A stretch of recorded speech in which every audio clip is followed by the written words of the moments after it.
I will now call to order the regular City Council meeting of May 24th, 2021. Due to the COVID-19 pandemic, this meeting is being held electronically and members of council are participating remotely pursuant to the council's electronic participation policy. Public access to the meeting is available on the Local Government Access Channel 8 for Comcast and Xfinity subscribers and on the city's YouTube channel online.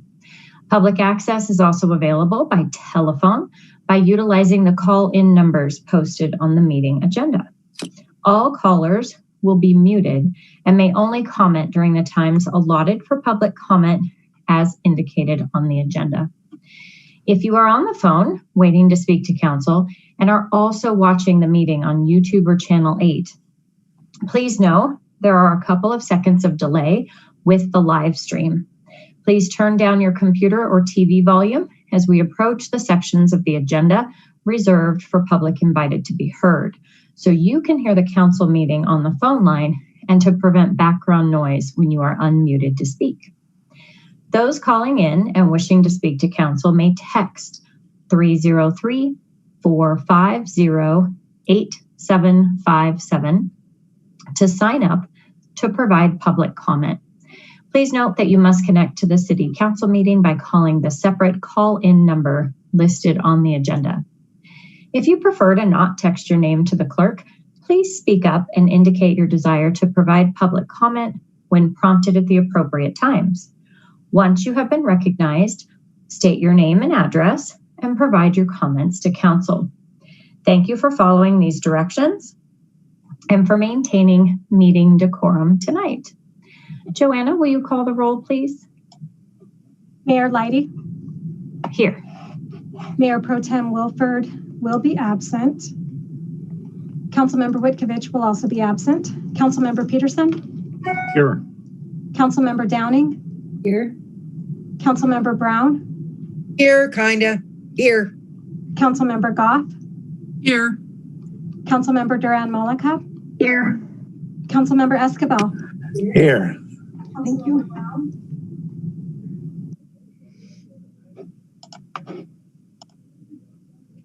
Okay, hopefully you can see the flag.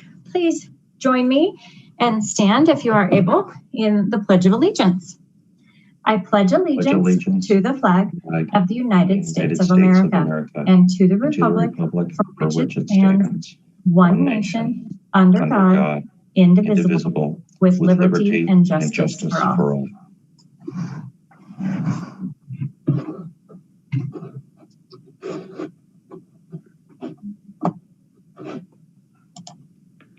Okay, we're back. City Manager Geyer, are there any responses to citizen inquiry? Nothing this evening, Mayor Leidy. Thank you. Do we have any additions or deletions from tonight's agenda? Councilmember Goff? Thank you, Mayor. Let's see if I get this wording right. I would like to remove CR 58 from the consent agenda for further discussion. I'm just scrolling down. Okay, great. Thank you. Anything else? No? Okay. We have a couple of presentations tonight. The first one is the Youth Commission Quarterly Report. So we have some youth commissioners with us, I believe. So feel free to turn your cameras on or join us via phone. Hello. Nice to see you. Do you want me to present your presentation and share my screen? Yes, I can. If you would like to, if you would like to, I don't know. I think we all have the same thing, I believe. That's true. But sometimes for our guests, they would like to see it. Okay, sweet. So I can certainly do that. Lily, how about if you begin? Why don't you introduce yourself and your commissioner members, and then you may begin. Okay, well, hello, everyone. I saw you all at last meeting, but I hope you all are having a great night and a great past week this last week. And today we're just going to be doing our quarterly report. We've always been doing these just to update you all on what we've been doing these last couple of months. And this will be from January to April 2021. And my name's Lily, and there's also Mira and Nosley. And to start off, I'm going to be discussing our Dr. Cog Regional Transportation Plan in the Youth Advisory Committee. And pretty much what we were doing was just reviewing what they had for the plan and just thinking and saying what we discuss in our groups at back home. So with me, I was discussing with my Northglenn Youth Commission, but other commissions throughout the entire state were helping. And pretty much in our last meeting, which I believe was in February or March, we finally saw the finalized plan. And it's still finalized, I would say. It's not set in stone because this plan is for 2050. And that sounds very far away, but it could sneak up on us at any time. And pretty much they're able to make adjustments to the plan as they see fit. So in case things change throughout time or populations aren't as they predicted, they can still make adjustments accordingly. And pretty much as the Youth Advisory Board, we planned on a lot of stuff impacting the environment. So we focused on figuring out more ways to make electronic vehicles accessible to more people, how we can incorporate that in our daily lifestyles, along with adding more bike paths and just figuring out more ways to be more eco-friendly in Colorado. And that was a big focus for the youth panel. And they said that was amazing because we are thinking about our future and we want to make sure that we can keep Colorado a safe and healthy state. And why not start with our transportation? So yeah, and that was pretty much with the Dr. Cog. And next I'm going to have Mira to talk about a couple things. Oh, thank you, Lily. So I'm Mira, and I'm the current Vice President of the Youth Commission. So every year we identify and discuss issues that impact youth in the Northglenn community, and we try and develop a project to address that concern. So this year we thought a big issue that was impacting youth was isolation and stress that have been brought upon youth as a result of the COVID-19 pandemic. So to address this issue, we decided to create a webpage on the City of Northglenn's website, providing resources that support relaxation, boredom, and mental health. So over the past couple of months, we have compiled a list of resources that fit within these topics. And we have worked closely with Kyle and Dellery, brainstorm and work on developing this webpage. So that webpage should be up and running within the next couple of weeks, and we are so excited to see our final project. And for summer meetings, after discussing, we decided to take a break from our normal meeting schedule for the summer. So per our bylaws, we have the option to either meet during the summer or take a break from the normal meeting schedule. We will start meetings back again in September, but during this time, we will continue to volunteer in the community and have taken on the initiative to volunteer at the Pride event. So next, I would like to pass it on to Nosley. Thank you, Mira. So currently we have one graduating senior, Lily Kunis. During our previous Youth Commission meeting, we were able to commemorate her on her achievement and celebrate her last meeting as a part of the Northglenn Youth Commission. We also had officer elections 2 meetings ago. For the up-and-coming year, current Vice President Elizabeth Giannici will be named President, current Secretary Mira Bippen as Vice President, current Treasurer Isaiah as Treasurer, and current Board Member myself as Secretary. Our upcoming projects during fall, we'll be going back to our brainstorming session last fall. Youth Commission had discussed how diversity, inclusion, and equity was a big factor that affected the day-to-day lives of youth in our community. On September 21st, 2021, Youth Commission has planned to take action on this notion by co-facilitating a youth listening session for those interested in listening to and learning about insightful conversations with social equity and diversity with the DICE Board. We are excited to actively pursue and develop these projects in the fall, and thank you for your time. Any questions?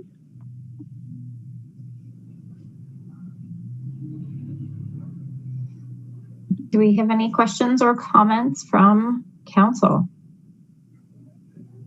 Councilmember Brown? Sorry about that. I can't get my little hand to work today. I just want to thank you guys. You know that I'm always praising you and telling you what a wonderful job you're doing. Lilybug, I shall miss you. I want to hear all about it. You know that. I'm not going to cry. But I did want to give you a great big shout out for all the books that you gathered And those are going into our little libraries, right? Yes, I donated it. I donated it to the Malley Drive Elementary. Good, right by my house. Good job. You just knew that, didn't you? So big shout out to her. That was a monumental task there. And I know from living in this neighborhood that we are greatly appreciative of that. I love you guys too, Nasli. And who else was on our call with us? Lily, who else was on our call? Oh, there she is. There you go.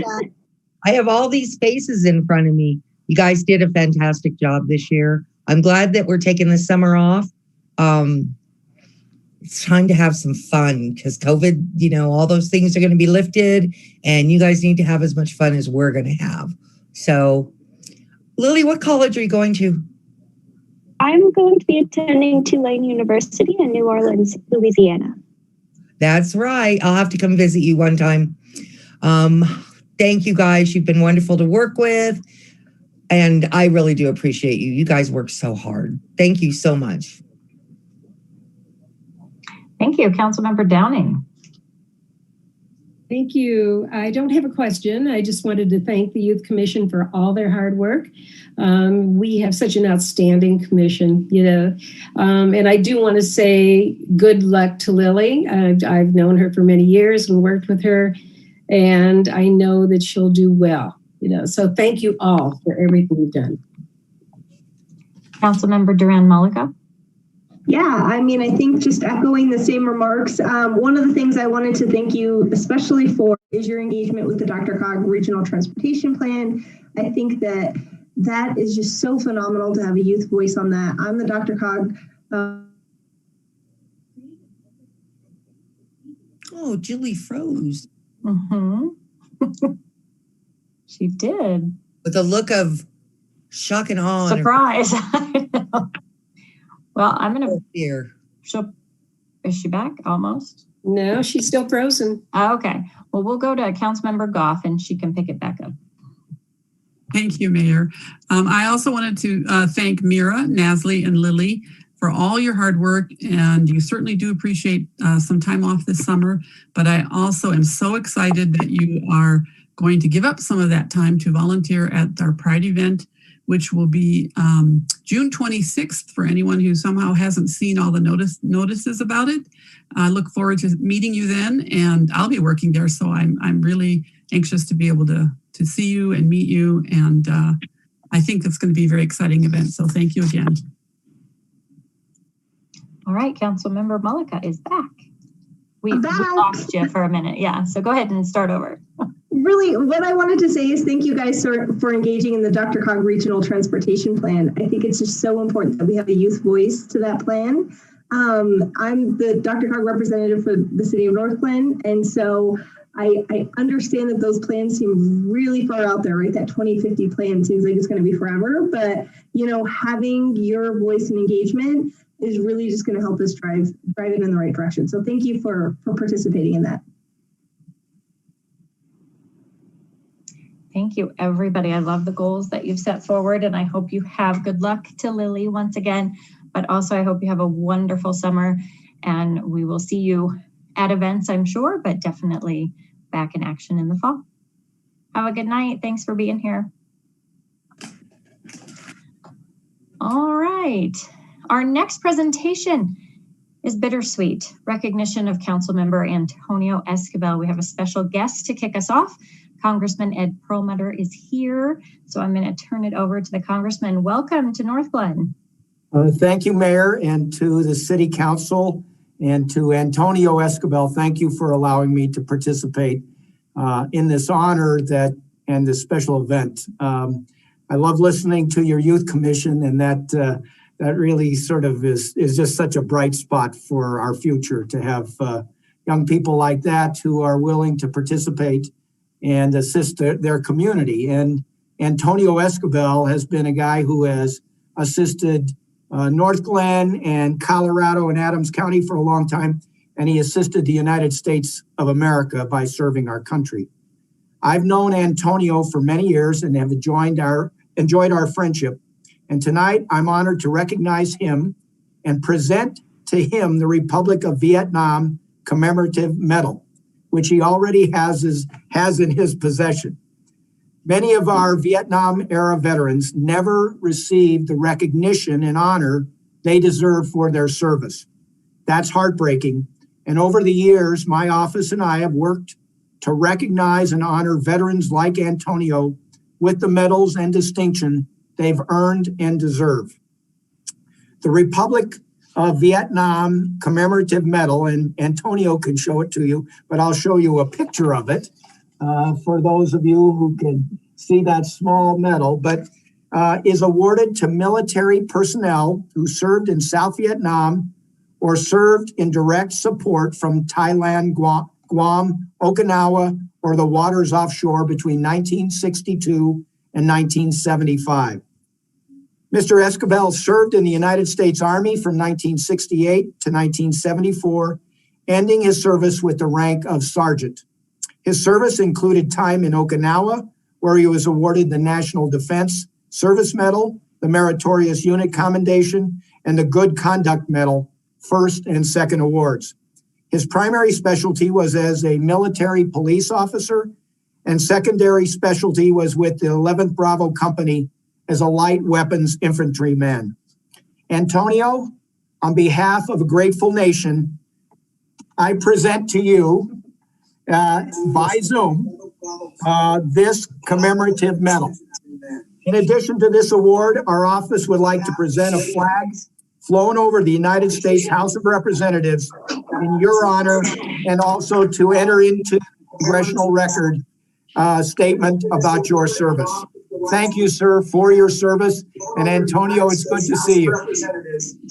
Your honor, and also to enter into the congressional record. Thank you, Ed. It's interesting to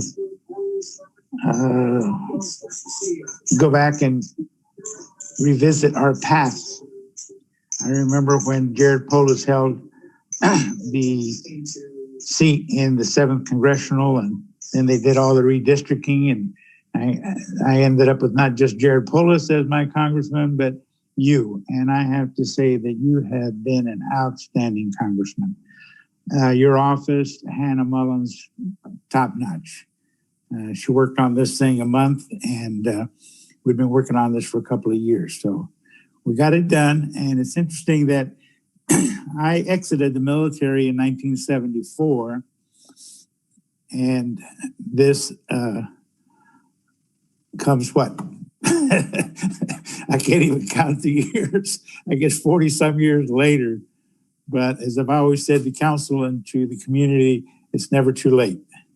I appreciate the recognition, and I have in my possession not only the certificate of the flag, but also your letter that was entered into the congressional record. That'll be there forever and ever and ever. My father, who was a First World War veteran, got his into the New Mexico because it's, I don't know that they had a congressional record then, but he got his into New Mexico, and I have that copy of that recognition that he got, gosh, what are we talking about? A whole century now. First World War, I think he exited the military in 1918. So this is a century later that his son, his youngest son, is also now going to be recognized. So I want to thank you, Ed. You've been a friend. You always will be. I will be in touch with you. And when I come to Colorado, we will sit down and have a cup of coffee or an adult beverage, your preference. Thank you, Ed. I appreciate it. My family appreciates it. And it means the world to me. Mayor, if I might just add, obviously you come from a family of people who serve our nation, serve our state. You've continued to serve our community in so many different ways. And I can tell you, I'm going to miss you, friend. And I don't know, I understand your family is the attraction to Utah. I don't understand that attraction to Utah. I don't have any family there. We'll miss you, and we'll miss the service that you have provided to so many. And just thank you. I'm glad we got to present this medal today. Thank you, Ed. Appreciate it. Thank you for being with us. So we have another group ready to join us with Adams 12 5-star schools. Superintendent Chris Gadowski. I believe we also have School Board President Kathy Plomer and School Board Director Lori Goldstein joining us tonight. Welcome, everybody. So this is Chris Gadowski. I'm unable, because our IT department is apparently blocked out Ring Central, to join you through video, but hopefully you can hear me just fine through this phone mechanism. Dan, welcome. Well, Antonio, first off, congratulations on the medal and the appreciation from Congressman Perlmutter. That's just a tremendous honor, and I wish I had something that was even remotely close to that in terms of the amount of distinction that we could share. We don't, but we have words that are meaningful and sincere that I would share. The first piece that I want to emphasize relates again to what you and I and others shared about a week ago at the Hispanic Advisory Council meeting, and that is my sincere gratitude on behalf of dozens of students thus far in Adams 12, who because of your work are now recipients of scholarships to help them continue on in their studies. And we've had students begin to pursue degrees in a variety of disciplines: business, medicine, engineering, teaching, on and on and on. As I shared the other night, I think oftentimes we hope to leave a legacy as people who inhabit this earth and serve in leadership roles. I think oftentimes it's very difficult to have a long-lasting legacy that goes on beyond our current generation. And in the scholarship program that you started, it is going to be something that for generations to come will have a significant lasting benefit and will change lives, open doors, create opportunities that would not have otherwise existed.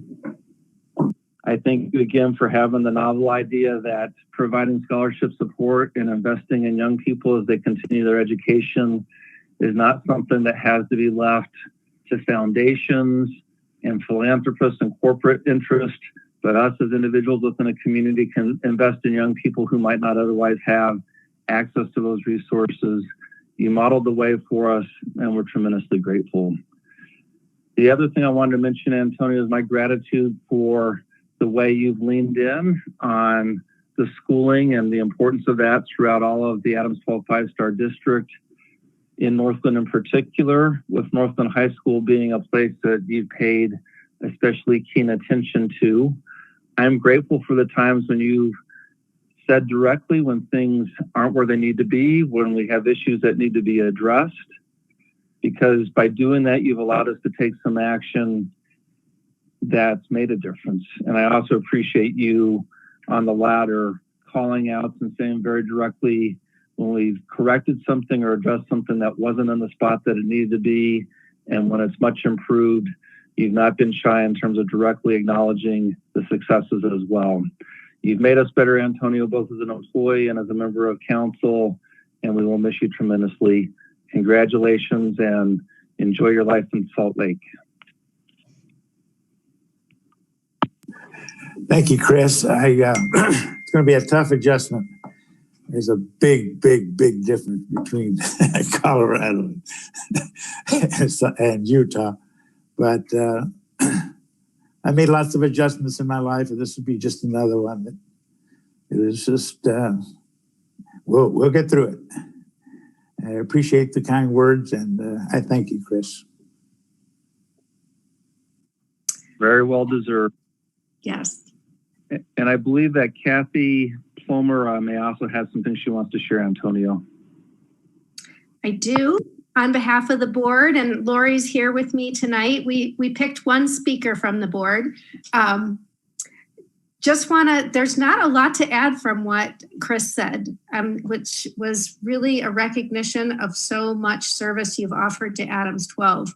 I guess I'm going to offer my comments as a newbie, because I've only known you for 8 years, and all the places I've been that have acknowledged you and your contributions have gone back 20, 30 years and can just give this whole litany of things that you've contributed to Northglenn. And I will just say for us newcomers, and I was one when I ran for the board, just want to thank you as a mentor and what you taught me about caring for and educating and advocating for kids and students. And I just want to echo what Chris said, your advocacy and your involvement in Northglenn.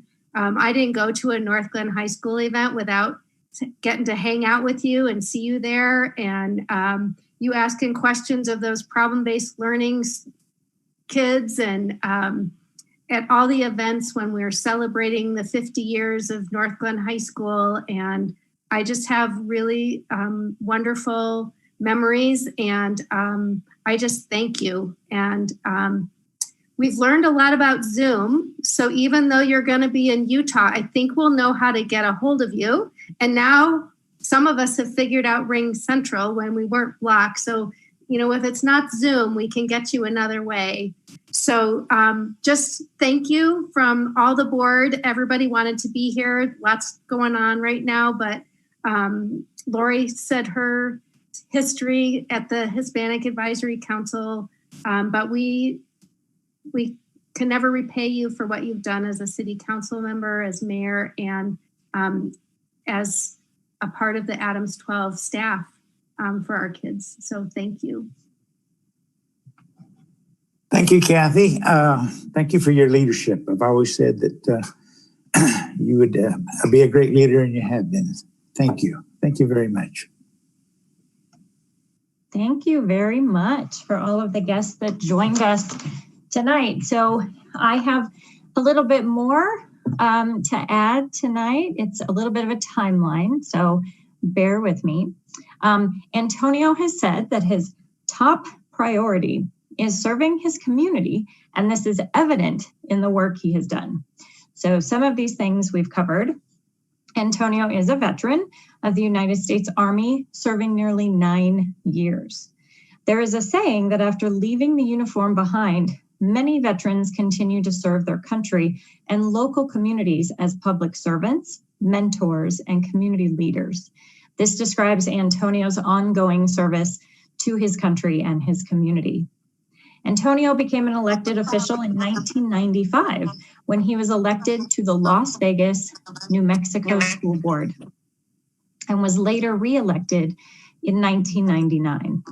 While in New Mexico, Governor Jerry Johnson appointed Antonio to serve a term as a magistrate judge for San Miguel County. So we do know that when Antonio moved to Colorado, he worked for Adams 12 5-star schools as a prevention intervention counselor until he retired from the district in 2011. Antonio started volunteering his time to serve as a member of the city's planning commission and served in that role from June 25th, 2012 to November 2015. He was elected to represent the residents of Ward 4 as a council member in November 2015. He was reelected to a second term, November 2019. In addition to his duties as a council member, Antonio served as mayor pro tem from November 2017 to June 2019. Antonio was appointed by his fellow city council members to serve as mayor from June 2019 to December 9th, 2019, which helped the city continue to move forward during an uncertain time. He is currently serving his second term as a Ward 4 council member. While on city council, Antonio has served as the Adams 12 5-star schools board liaison, Northglenn Senior Organization liaison, finance committee member, and the outside agency funding committee member. Antonio has also been an active member of our Citizens Police Academy Alumni Association of Northglenn. Antonio is passionate about advocating for students and education. So we know he loves those PBL exercises at Northglenn High School. And in January of 2020, Antonio received the Northglenn High School STEM Community Member of the Month Award for volunteering his time to teach students about civic engagement and good citizenship. Antonio has been a supporter of youth and senior citizens, public safety, the business community, the Hispanic and Native American communities, and the community's well-being as a whole. Antonio and his lovely wife, Deborah, have a blended family with 10 children, grandchildren, numerous nephews and nieces, and their children, and it's evident that he loves being part of a large extended family. Public service requires a commitment from the elected official, and it also takes commitment and support from family members whose time and schedules are also impacted by the work City Council does. We are thankful that Antonio's wife and family have shared him with the City of Northglenn since his days on the Planning Commission in 2012 and for the past 5.5 years on City Council. We will miss Antonio's experience, humility, generosity, and compassion as a member of council. Whether his days ahead are filled with attending family events, singing along to his favorite mariachi bands, or relaxing on Monday nights, we wish him nothing but the best as he makes his new home in Salt Lake City. Oh, to spend more time with his family. Antonio, so sorry that I'm squeaky. On behalf of the community, residents of Ward 4, staff, and City Council, thank you for your service to the City of Northglenn. We are really going to miss you. Antonio did receive a framed picture and a gift card to Home Depot to use at his new home. And then please, other council members need to say something. I was trying not to, but I knew it was inevitable. Let's see your picture, Antonio. Oh, I love those. Councilmember Peterson. Thank you, Mayor. So I'll be brief, but hopefully poignant with my words. Antonio, you are a class act, and you are the epitome of what a public servant is and should be. The character trait that I admire most in people is what I call humanism. Wearing your heart on your sleeve and being honest, forthright, and trustworthy. And you own all of those, my friend. I want to thank you for your friendship. I want to thank you for your being a voice of reason. I want to thank you for your integrity, that you don't do it on purpose, but it cloaks you in a badge of honor, in my opinion. It's evident. You see it everywhere you go. And I admire you immensely. And I think of a world and a state and even city politics. And I look at you as kind of the bright light of what public service is and what public service should be. And so it's an honor to share our time together and to be a small orbit in your light. Congratulations. Thank you, Councilmember Peterson. I appreciate that. And pay it forward. Pay it forward.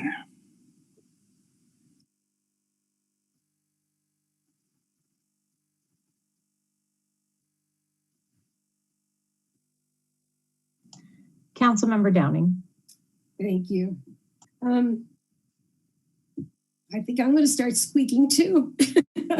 Sorry about that. But Antonio, I just want to wish you well on your new venture. We're really going to miss you. And I just want to thank you for your friendship and your support and just everything that humanly could be possible. You helped me through. I just want to thank you for stepping up when we needed you the most. You took a huge, huge risk by resigning the city council position and taking the appointment for mayor. So I really can't say it any better than Councilman Peterson did. I echo everything he says, as well as the mayor. So we'll miss you. Don't forget us. And thank you. Thank you for being my friend and my colleague. Thank you, Joyce. I won't forget you. You've been a true friend. I appreciate it. Thank you. Sorry to interrupt. Councilmember Brown. Oh, Antonio, we started at the same time. I've not had the heart to tell Cambria that you're leaving. She was talking to Corey today, and as soon as she was done talking to him, she's like, "Where's Antonio?" You're the only one she wanted to see every week. Sorry, girls and guys. I'm gonna have to let her know though, and she's gonna be heartbroken. She likes the way you laugh at me and the way that you laugh through the meetings. It's been a privilege to serve on council with you. You did a great job on the fence, and it's one of the things I won't ever forget. We have agreed to disagree on things in the past, and I've learned from you humility, and I've learned a lot from you. I love how you, unlike me where I jump in all the time, you sit back, you listen to everybody, and then you make a determination on what you want to say. And I think that is a great example of a leader. So I will miss you. I will be in Utah. Traveling through, I'm going to the Ritchie Brothers auction, but you're not there yet, so it doesn't count. But the next time I'm driving through there, I'm going to look for you. Thank you so much for serving on council with me, and thank you for making me toe a straight line. I appreciate it, sir. Thank you, Becky. Yes, it has been an interesting time serving on council with you. I have seen you grow and served with your husband, Joe, at the same time. And my best to both of you. Thank you very much. For all those same reasons, Becky said, we are going to miss you, all of us. Councilmember Malika.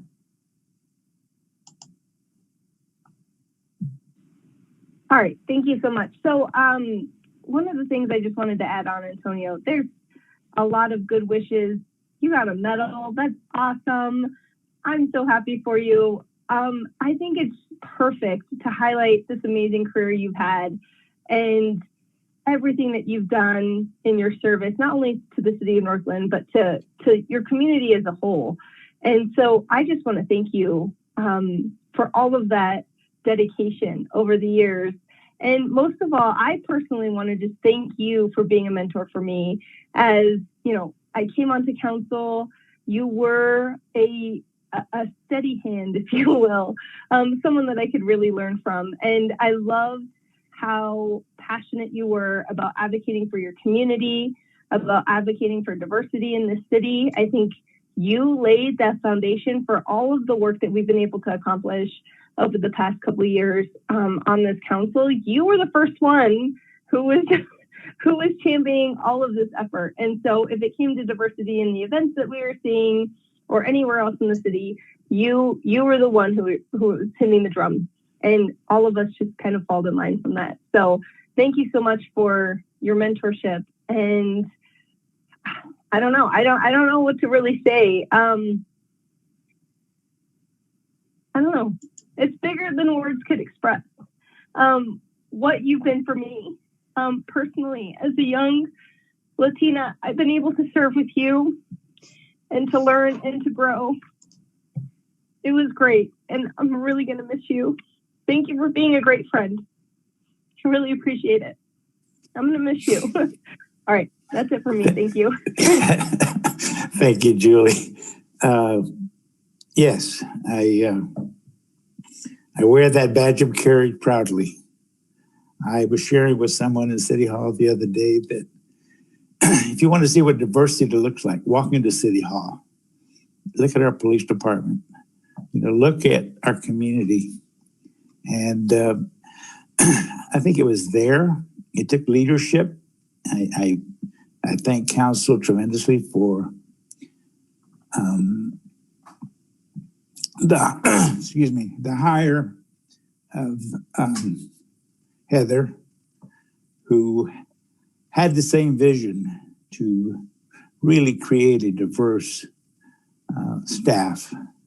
And I will wear that badge of courage proudly. And Julie, don't worry about it. You are on your way up, girl. You rock. So you just keep on rocking and keep advocating for our people and all people. And I appreciate you and thank you. And I love your family. Councilmember Goff. Well, my goodness.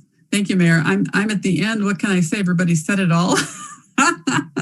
But I have worked with Antonio for not even 2 years. And so but I can already tell and know that I'm going to miss his calm presence and all of that he's done. I just hope that if by the time I'm finished with my career at City Council, that I've done something for Ward 4 as wonderful as you did for Ward 3, as you did for Ward 4 with that fence. Boy, that keeps coming up. We should just name it after you with a plaque or something. But the other thing that people have not mentioned that I would like to mention is that you were a wonderful advocate and a powerful voice for the Native Americans in our community and supported the Healing Hoop Powwow that I hope will continue. I know we had plans to expand it and have it maybe in a different location, and then COVID came. So I hope that will continue, and I want to thank you for that. And again, as Councilmember Mullica said, for all the groundbreaking, first steps or the support you gave for expanding diversity in our community and giving voice to that. And I do wish you the greatest luck. Family is wonderful. I know you're going to appreciate being closer to them. And but we're gonna miss you. We really will. Thank you, Catherine. I would have loved to finish my term and got to know you better, but you played the cards you're dealt. And these are the cards that I was dealt. I'm trying to play the best I know how. But I appreciate your kind words and the best to you and your family. We have another guest. I'm not crying because I'm seeing Kyle's face. I'm just still so sad. But welcome, Representative Kyle Mullica. You have the floor. Thank you, Mayor. And I wouldn't blame you if you were crying. Antonio Esquivel, I don't know what I can say. I had the honor of serving with you, and it was a huge honor, and I was so lucky. And you were never afraid to let me know where you stood on an issue, and that's what I loved about you. And the city was so lucky to have you, and how hard you fought for them. And one thing that is always going to stick with me is when you and I were walking and knocking on doors in Ward 4. And the look in people's eyes when they saw you and the respect and admiration they had. Your community loved you, Antonio. They love you still. And the work that you've done for them has not gone unnoticed. You've left this city a better place, and we're all lucky to know you. I'm super excited that we were able to get a bill that was near and dear to your heart across the finish line in the Capitol this year. And like I said, I'm so happy that I got to know you. I'm so happy and honored to be able to call you a friend and learn so much from you. Thank you for everything that you've done, and Godspeed. Thank you, Kyle, and keep fighting for us, for the Coloradoans. I have to remember I'm not a Coloradoan no more. It's gonna hurt my heart to go down and change my registration, but I'll get over it. Thank you, Kyle. Antonio, you can never deny that you're a Coloradan. It doesn't matter if you're in Utah or you're here, you are Coloradan. Antonio, are you going to root for the Utah Jazz? I know you're a big basketball fan. Are you going with the Jazz now, switching loyalties? I was going with the Jazz last night, and I was going with the Nuggets the night before. So I'll let you figure that out. The West, I think all of basketball is going to be great, but I think the West is got a surprise coming. The Memphis Grizzlies really look good, so we'll see. While it is certainly not a requirement, I do know that there are quite a bit of staff on the line. I'm a hot mess. I'm just going to open it to any staff member. You can use your little blue hand feature if you don't want to rush. You also don't have to join us, but I wanted to make sure you had a chance. Corey, you can go first. Thank you, Mayor. Antonio, couple of things. First of all, I'm actually taking this week off for my son's graduation from the Air Force Academy, but I couldn't miss tonight. I wanted to be here, frankly, to thank you, not only for your service to the country, to our community, but for making those around you better. And I've watched it since you got onto council and have appreciated your steadiness and your persistence when you believed strongly in something. And there are so many examples of that, whether it be the fence, whether it be the state legislation, changing the term illegal alien to worker without authorization. It's just been an honor to work with you and watch you be what I consider to be the consummate policymaker and fighter for those things that you believe strongly in. So thank you very much. Thank you, Corey. I couldn't have said it better, but you're an attorney, so I'll give you that credit. I count you as one of my friends, Corey, and I hope to see you down the road somewhere along the way. Thank you very much. Absolutely.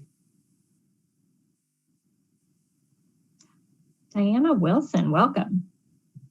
Thank you.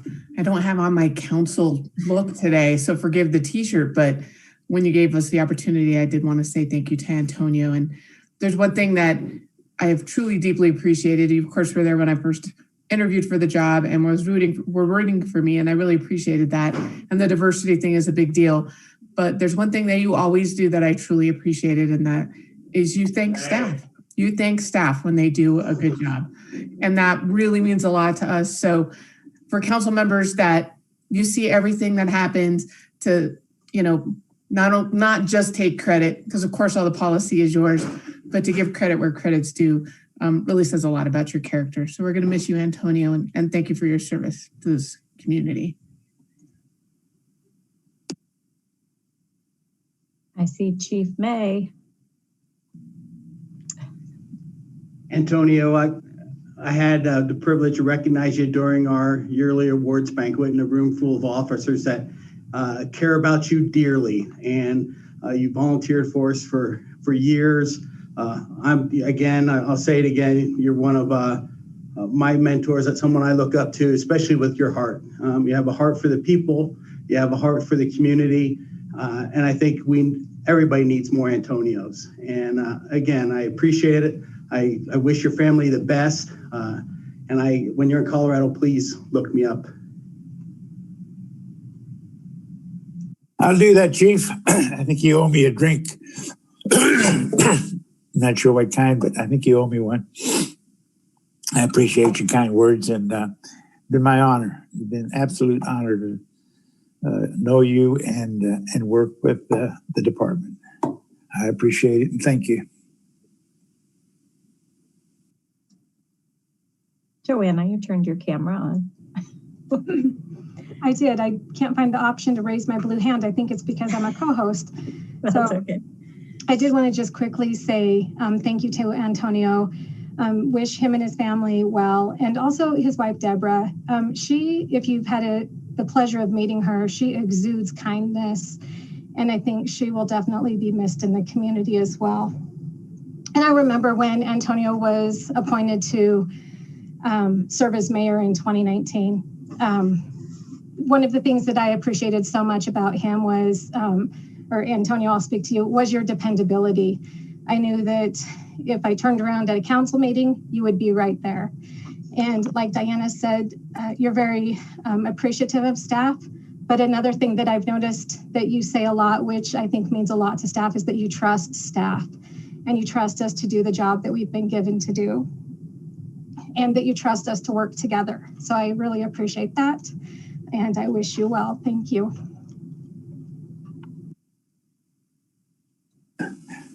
Oops. Thank you, Joanna. Yes, that I probably don't say it enough.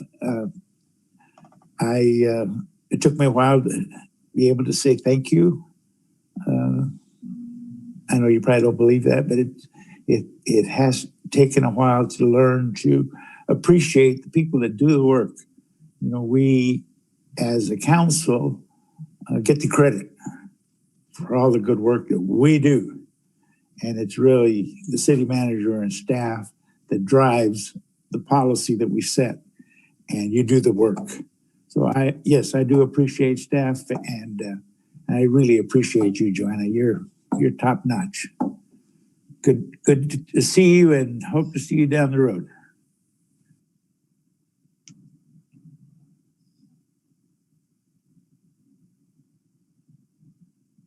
City Manager Geyer. Thank you, Mayor Lighty. I too cannot find the raise hand button this evening.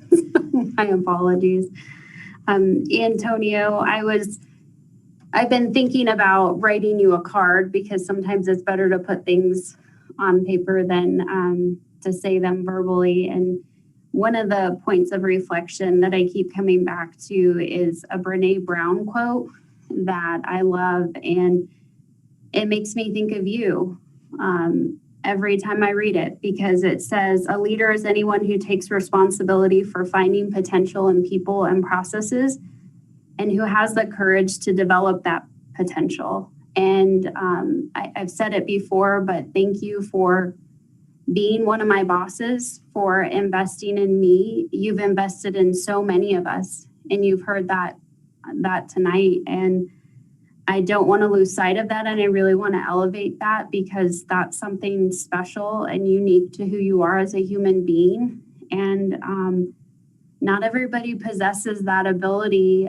especially through some of the tough times that we've had in the short time that I've been able to work with you. And it's been an honor, and I appreciate the direct communication that you've always had with me, and the compassion that you've showed, the thanks that you've given to staff. It means a lot and goes a long way. And as I was listening to your colleagues express their support, it made me realize that in the midst of COVID, we did not have an opportunity to celebrate something that you initiated, which was the city applying for this NLC Diversity Award. And I want to say, Councilmember Downing, this was probably your last trip, right, to DC prior to things shutting down. But thanks to you and the nudge and advocacy for we need to apply for this award,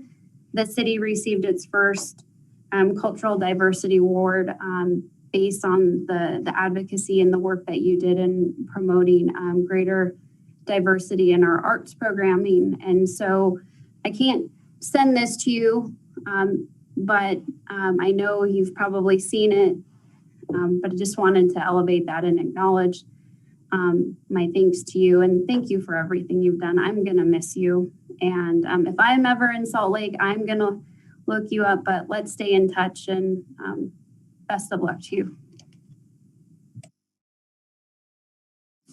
Thank you, Heather. I don't have words anymore. I've run out of all the adjectives that I know. But thank you for your leadership. Continue to press forward and do the good work that needs to be done for the city of Northglenn. Thank you, Heather.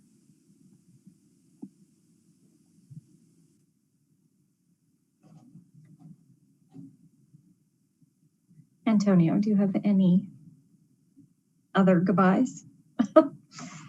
I think you promised to come back in October. Well, it's my hope that I'll get a written invitation to come to the groundbreaking of the Northglenn's Recreation Center and view that, view all those dollars. You know how I am about dollars. See all those dollars at work.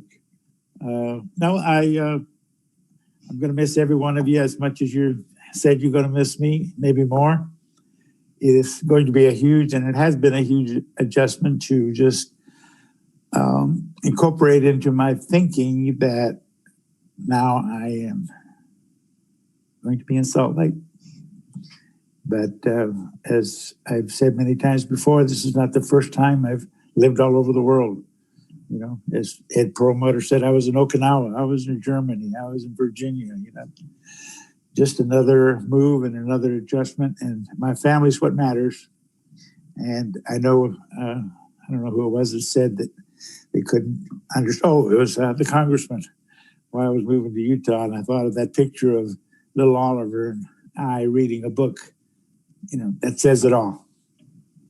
You got a year and 8-month-old wanting to read with his grandpa. It says it all.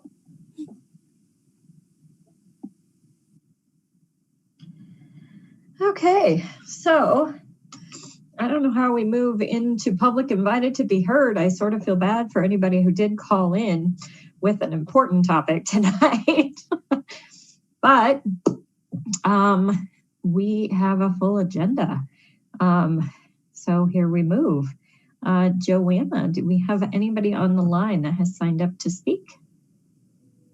I don't have anybody that signed up in advance, but I do see some callers, so there might be somebody who would like to speak to council. I also have one voicemail, so we can do that either before or after the folks who might be on the phone.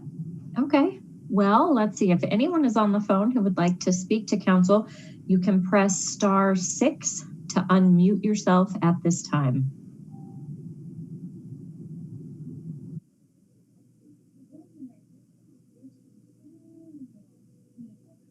I did not mean to scare you away. We will pay attention.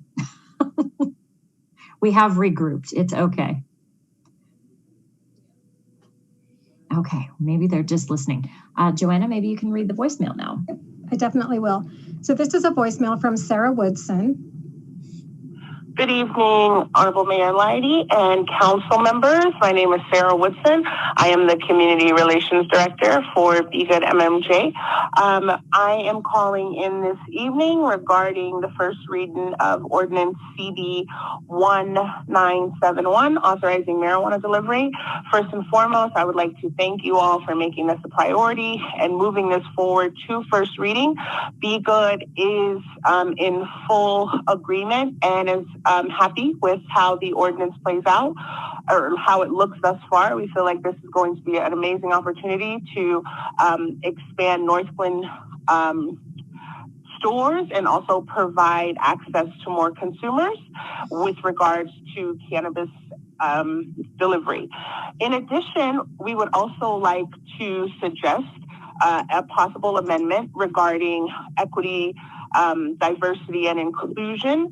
As you may or may not know, social equity is now a major topic in the Colorado market with regards to cannabis, and we would love to see Northglenn implement some type of social equity provision, especially considering the fact that Northglenn does have a new board that is focused on diversity, equity, and inclusion, which I happen to co-chair, and I'm very proud of that work as well. And so what we are asking would be a simple amendment to waive third-party transporter fees anywhere from 3 to 6 years. We're thinking that a good, solid policy could possibly be 3 years because it would be a mixture of what Aurora is doing and what Denver is doing. And considering that Northglenn is a smaller city, 3 years would be a great compromise. I will be sending out suggestions to council members. And as always, I'm open for any feedback, comments, or questions. Again, thank you all so much, and we appreciate your willingness to allow Northglenn cannabis businesses to grow. And I look forward to the first reading and passing of CB 1971. Thank you for your time today. Bye. Okay. All right. Well, I think that's all we have tonight, so we can move into communications. We can start with Ward 1, Councilmember Peterson.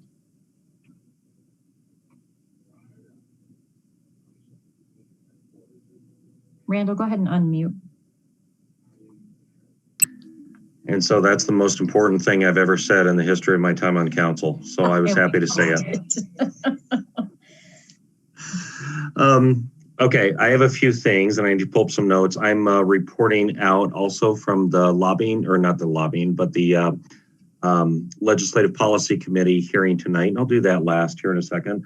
All right, so personally, CCPP is meeting weekly, and this is for training, and the commitment of these folks is through the roof. And the police department is going through all sorts of diverse training, and this training has been organic. It has been grassroots based on what our participants want to learn more about, and our police department has catered that training to the wishes of members of this committee. So many citizens work in so many ways. We saw it with the Youth Commission and everything tonight. But for the first few months here, we are training and meeting weekly for 2+ hours, 2.5 hours every week. And so my hat's off to the police department, my hat's off to the CCPP members for their time commitment, their questions, their engagement, their curiosity. That happened last week. It'll happen again tomorrow night. This weekend, I had the opportunity to attend 3 ribbon cuttings for various businesses. Saw many of you there, various ribbon cuttings for 3 businesses in Denver, one of which, New Era Jiu-Jitsu, sorry.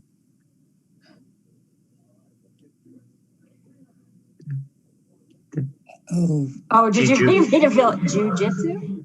Jiu-jitsu. Jiu-jitsu, I apologize for that. VitaCare, that is doing all sorts of good work for helping elderly people stay in their homes, right? Helping elderly people in the North Metro area stay in their homes. And also for a sole practitioner, young lady named Allie Johnson, engaging in speech therapy for young people who need it. And so fantastic to see this, and not just, the ceremonialism of ribbon cutting, but the idea that, I don't want to spike the ball and cross the end zone, but business is coming back. All right, business is coming back in Northglenn, it's coming back in Colorado, it's coming back in the nation. And to see these entrepreneurs take the risks, do the things. One of the neatest things in the world is at the Jiu-Jitsu studio. I got to see a former student of mine whose father runs the place. And this is a student I've known just from online teaching exclusively. And it's so neat seeing people, young people, and out in the community and thriving, and these businesses taking a great leap forward when times are a little less uncertain than they were just 6 months ago, let alone a year ago. I'm happy to talk about Legislative Policy Committee. And Mayor, if you'd like me to do that now, I can, or I can wait till others have a chance to share their information. No, go ahead. Okay. All right, so lots going on here, and pulling up my notes here. So first of all, we heard from Ed and Jennifer, and an update as always with our lobbying team. The legislative session as of now has introduced, representatives have introduced a total of 658 bills. And so they've been tracking them, we've been following them. A few to bring to your attention here. First of all, a bill of interest, the idea of collective bargaining for public employees will not be introduced this session. And again, remember please that the session ends on June 12th. And so that's about 17 days away. One thing that's interesting too is related to education funding. The legislature has indicated that mill rates for public schools can be raised and directed by the legislature. And so the legislature now can direct the Colorado Department of Education to correct previous erroneous mill cuts that have hurt some of our districts and allow for that correction to allow for an immediate, it's not a silver bullet, but an immediate improvement in some short-term K-12 school funding. Transportation funding, always a big issue. And so the big transportation bill, one of the biggest in a generation, is currently in the House Finance Committee. There's been some slight changes, one of which is something called Section 28, which would require an environmental impact study on lane and road expansion. And so what has happened with that amendment is current projects that have been cleared and good to go for lane expansion will be grandfathered in without the requisite environmental impact statement. There will be a 5-year review on current fees for electrical vehicles to see the relative impact of that, see if it's enough and if it's doing what it was supposed to do. And we as a committee decided to favor and we support for the city of Northglenn the movement forward on this transportation bill. A bill that we've talked about that has a lot of impact on our municipal court system here is called the Outstanding Judgment Warrants, OJW, and that's Bill 1314. And so this bill is passing and it puts a little squeeze on some municipalities. So for example, municipalities are not allowed to non-renew a driver's license for someone failing to show up to court or pay a ticket. Nor can a municipality institute any sort of a fine for no-shows at local court. And so a bit of a bone, I believe, was thrown to municipalities that the bill has established a working group to try to provide ideas to help municipalities and municipal courts get people to actually show up when they're issued a ticket or a summons. And so that's a bill that will affect us here in Northglenn. Chief May spoke to us about many public safety bills. There was a bill, Senate Bill 183, conflicted quite a lot with Bill 1250, and so that was killed today. And House Bill 1250 is kind of tightening up and updating the police reform bill, Bill 217 from last year. And so there's a lot of good things that's tightening up the language, things along those lines. But the gist of it is the bill 1250 starts to clarify, when body cameras need to be turned on, how they're used, and how local police departments need to turn over that information. What it does is it does move up the timeline for having that information available to the state. And so Northglenn will be required to do this in January of next year as opposed to July. How this is going to affect us, and this is something for all of us on council to keep in mind, is this will really affect the new position that we've talked about of hiring a new digital technician with the police department. And so this will likely require council approval of a new full-time employee for a digital technician, and that approval will probably be sooner as opposed to later because of this updated timeline. One of the things too that House Bill 1250 does in terms of tightening up last year's police reform bill is it offers a clarification for indemnification and the obligation for cities to indemnify employees. And so basically, this is going to allow, in terms of the concept of qualified immunity, this is going to require that the determination of whether an officer acts in good faith or not, right, is going to be done as opposed to a blanket approach, but a case-by-case, individual circumstance review by the city. And so one of the things too is that Northglenn already does this, right? And they've been talking about this with our CCPP team. They already do this with a very intricate level of hierarchy that they call their Blue Force, looking into internal investigations. An issue of concern too that comes out of 1250, an issue of concern on this is that 1250 allows or requires that the media will be given encryption codes for body cam video. And Chief May brought up the issue of what constitutes media, right? Is it 9 News? Is it 7 News? Is it CNN? Or is it a guy on a phone, right? Is it a guy with a web page or a webcam? And so there's a myriad of issues there in terms of victim privacy and things along those lines. And the police department expressed their very strong support and willingness to turn over and give the encryption codes for video to mainstream media. The concern is that many times there's, you know, a cadre of people across the country that will be looking not to catch the police or anything like that, but being kind of purposeful agitators in terms of the police have no right, no constitutional right to govern and things like that. And so that's a concern that I'm not sure the authors of the bill will be looking at, but that is a concern for law enforcement here in Northglenn. Senate Bill 62, which we've talked about as an entire City Council and the Legislative Policy Committee. Bill 273 is a replacement now of Senate Bill 62. Much of the gist is still there. It still prohibits arrests for certain offenses. It prohibits monetary bonds, but it's establishing a community response team to try to address low-level offenses with a working group in terms of how law enforcement can engage in their community.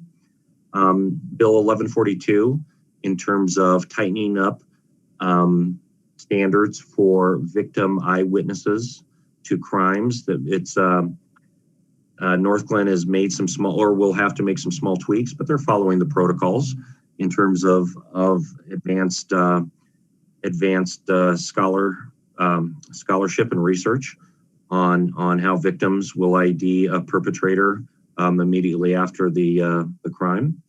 And Rupert brought this up as well, House Bill 1030, which is expanding peace officers' mental health program. And this is, again, something that I think we all need to, you know, really be proud of what we've done over the past years. This is something that we're already doing in Northglenn. And this bill advocates for more collaboration with community resources and responders, which, again, as we know, we're already doing in so many different ways. Almost done. Appreciate everybody's time and patience. But we also addressed the legislative protocol here with our committee and discussion on rulemaking. And so Heather has listened to our committee and added language for how we select our lobbying team. And the question emerged of beyond dealing with the state legislature, right? How does the city of Northglenn engage in other issues of public policy that are just as important, for example, the rulemaking provisions from various state agencies? And are we speaking as a city? Can an individual on council speak on this? And is this a contradiction, or is this the opinion of the city? And so related to the entire legislative protocol for our committee, this is something that we indicated is of such import that it deserves the attention and discussion of full council. Like I said, the legislature is ending in a few weeks. And so that discussion is probably not going to happen in a few weeks, but that's a discussion to put on everybody's radar down the road in terms of what is the role of our committee,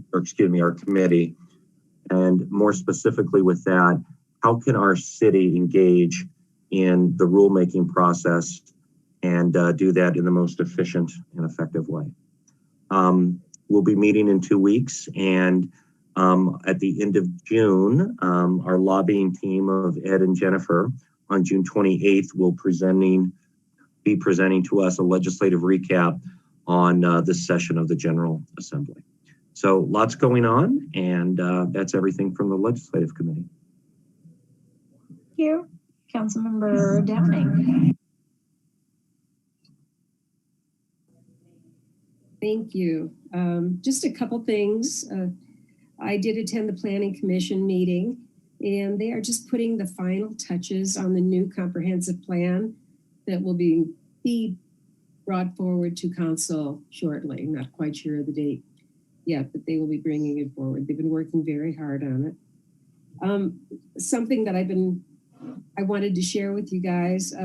I spent several hours Saturday talking to the granddaughter of Frank Batting, and we have found out they reached out to the Historic Commission. Frank had a dairy farm on the corner of 104th and Huron, which we didn't know about. And basically their farmhouse was sitting close to or possibly on Northglenn High School property. So their property went from Huron on 104th, and it went over to Washington, and then it went south for about 400 acres. So we had a lot of fun talking about it. She reached out to us, and told us they're going to give us some digital pictures, and they just shared all kinds of family history, which was fun. But even more fun is the fact that the great-grandson of Frank Batting works for our Northglenn Police Department. So I just thought that was a fun thing. I thought I would share with you guys, so. The other thing I have is, and I think Julie probably I saw Julie too. We went to the theater on Saturday and saw Sleeping Beauty, and all the kiddos were just great. They had a great, what they can do in 5 or 6 days and putting on a play is awesome. So we did that, had a lot of fun. And that is why I missed the ribbon cuttings, because I was visiting with the Batting family.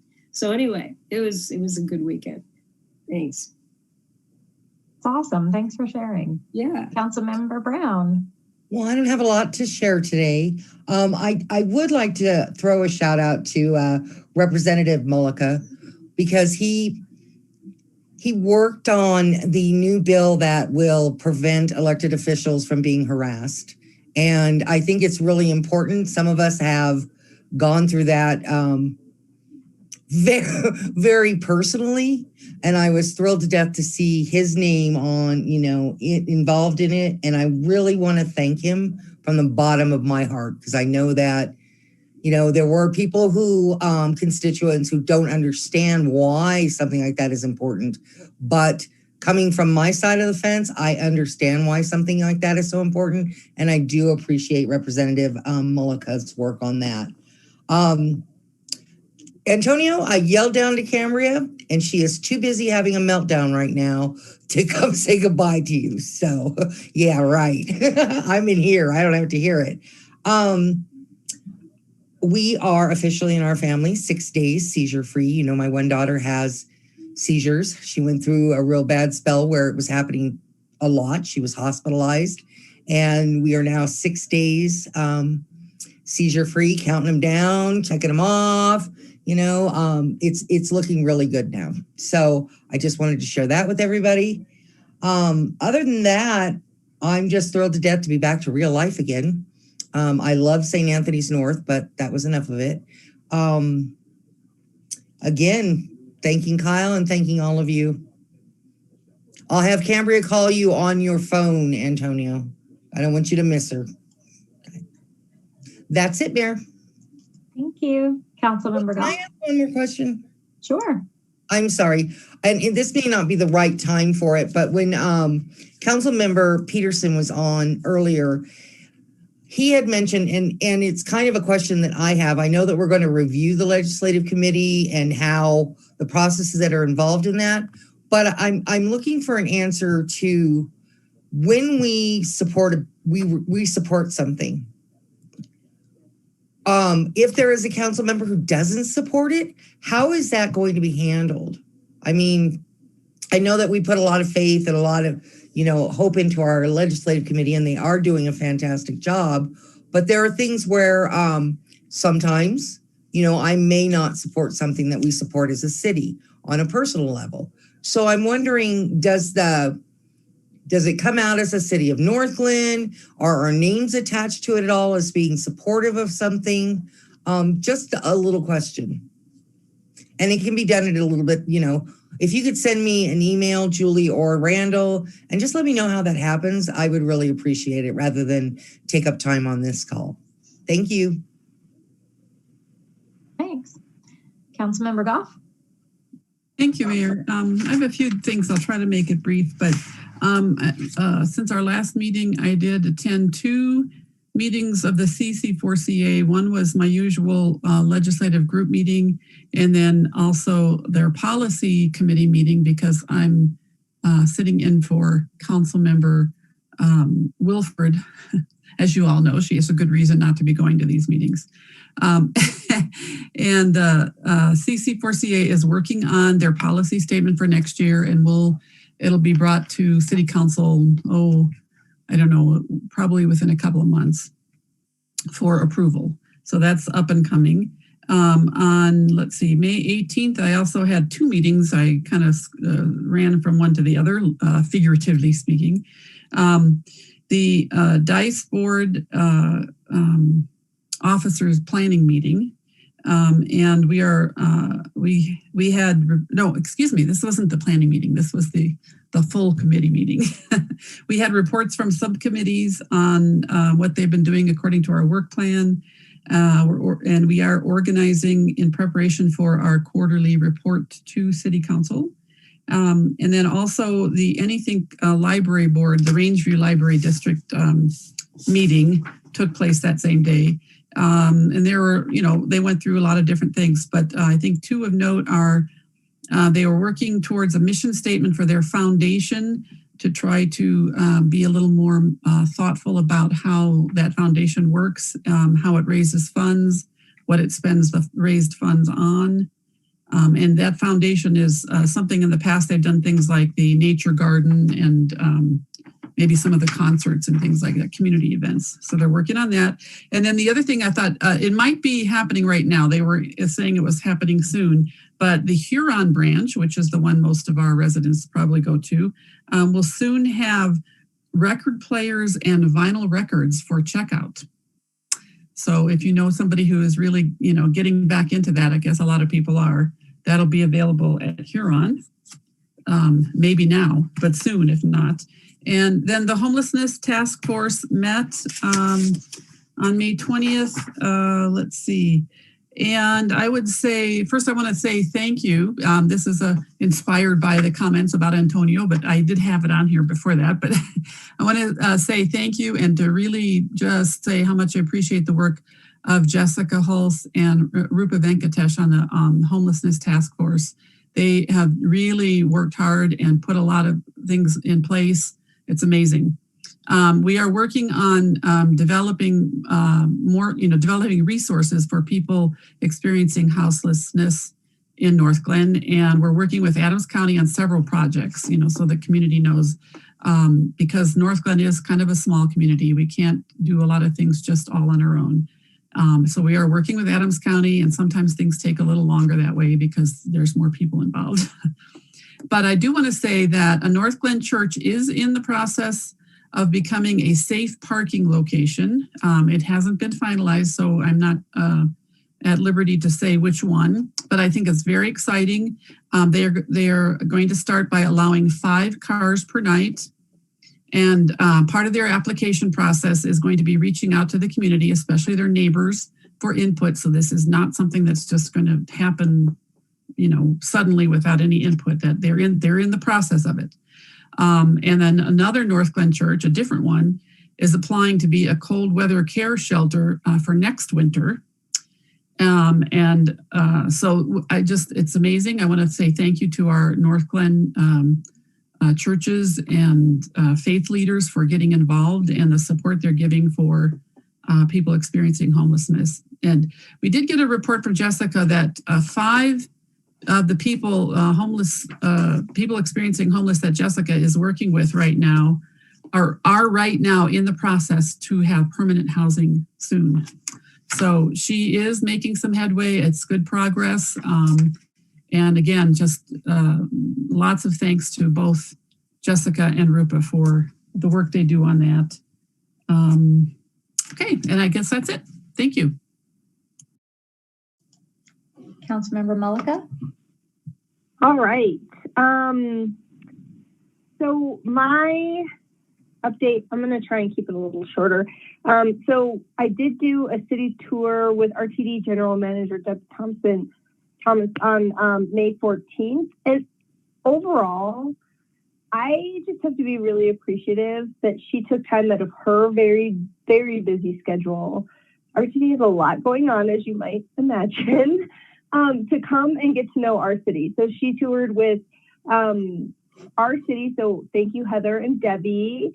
And also, I want to mention that Vince Busick, our RTD director, was with us. So they toured Thornton and Northglenn, just getting the lay of the land, learning about our community. And, you know, Heather chauffeured us around the city. It was a lot of fun.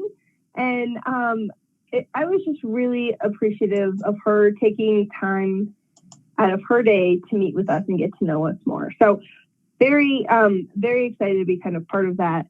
I did attend the Northglenn Fishing Derby. Me and my family got skunked. We did not catch anything. So congratulations on the winners. But you know, that's always a great event. And, you know, we had a big group out there and the kids love it. So that was fun. I did see Joyce on Saturday night. We watched Sleeping Beauty. I had the caterpillar in the play, and she was a perfect little caterpillar. So it was a lot of fun. And it's great that, you know, our kids have that opportunity to be part of a youth theater program, and it's literally down the street from our house. So such great opportunities we have here in Northglenn, and definitely our arts program is amazing. So excited that we had that. A couple of committee meetings that I attended the I-270 stakeholder meeting. So as you know, we're looking at CDOT is working and going to be expanding on 270, which I think everybody appreciates. Anybody who has to go to Aurora it's really tough to always predict that highway. And so really this is just a group of, you know, elected leaders as well as other community organizations who come together and talk about 270. One of the biggest things that I wanted to continue to push is making sure we're doing appropriate air monitoring before, during, and after construction.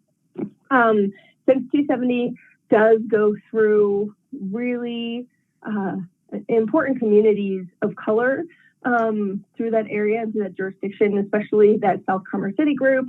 So it's always really important that we're being conscious about what we're putting into the air during construction. And then, of course, how is this expansion of the highway going to be impacting, you know, those folks who live there? So it's all, the public health implications are really important. So I was excited to hear that that's going to be included.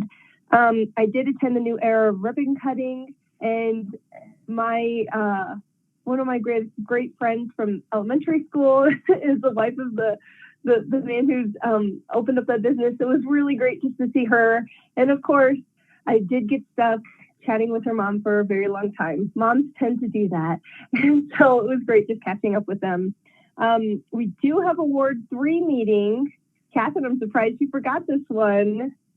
We are both ecstatic just to see people. We are going to be in person Wednesday night. We can't wait for our Ward 3 folks to come and hang out with us. It's going to be awesome. And we'll tell you all how it goes. You know, I think we're going to be the first in-person ward meeting in quite a while. So I'm kind of excited for that. And then the final announcement that I have is there is an N-Line public meeting on June 3rd at 5 p.m. So it's virtual, of course, but that is a great place to voice your concerns about the N-Line or any other RTD related issue, since they always have staff on the line. So just wanted to throw that as an opportunity. Thanks. Thanks. Councilmember Escobar? Thought I was done talking for tonight. Today I attended the Northglenn Senior Organization monthly meeting, and they want to express their thanks to City Council and to staff for allowing them to continue to reap the benefit of the recreation center in terms of virtual bingo, virtual exercising. They felt like the city council and staff had gone a step above and beyond. And apparently, and according to Kate Fisher, said that a lot of the surrounding communities have pretty much just laid off a bunch of people and done away with their programs. And even though the organization is small, they were very appreciative. And I told them I would convey that to you guys. And on a point of personal privilege, I know it was mentioned, my wife was mentioned a couple of times, you know, there's no successful man without a successful woman standing behind you. It doesn't happen. There are successful men without women, but there's not a successful man who is successful without a successful woman. So Deborah and I have truly enjoyed serving the city. Everything we ever did, we talked about from beginning to run the first time, running for the school board and all these other things. She's always been a big part of that and has always been very supportive. And I think I failed to recognize her, so I want to make sure that she can't hear me, I hope. But,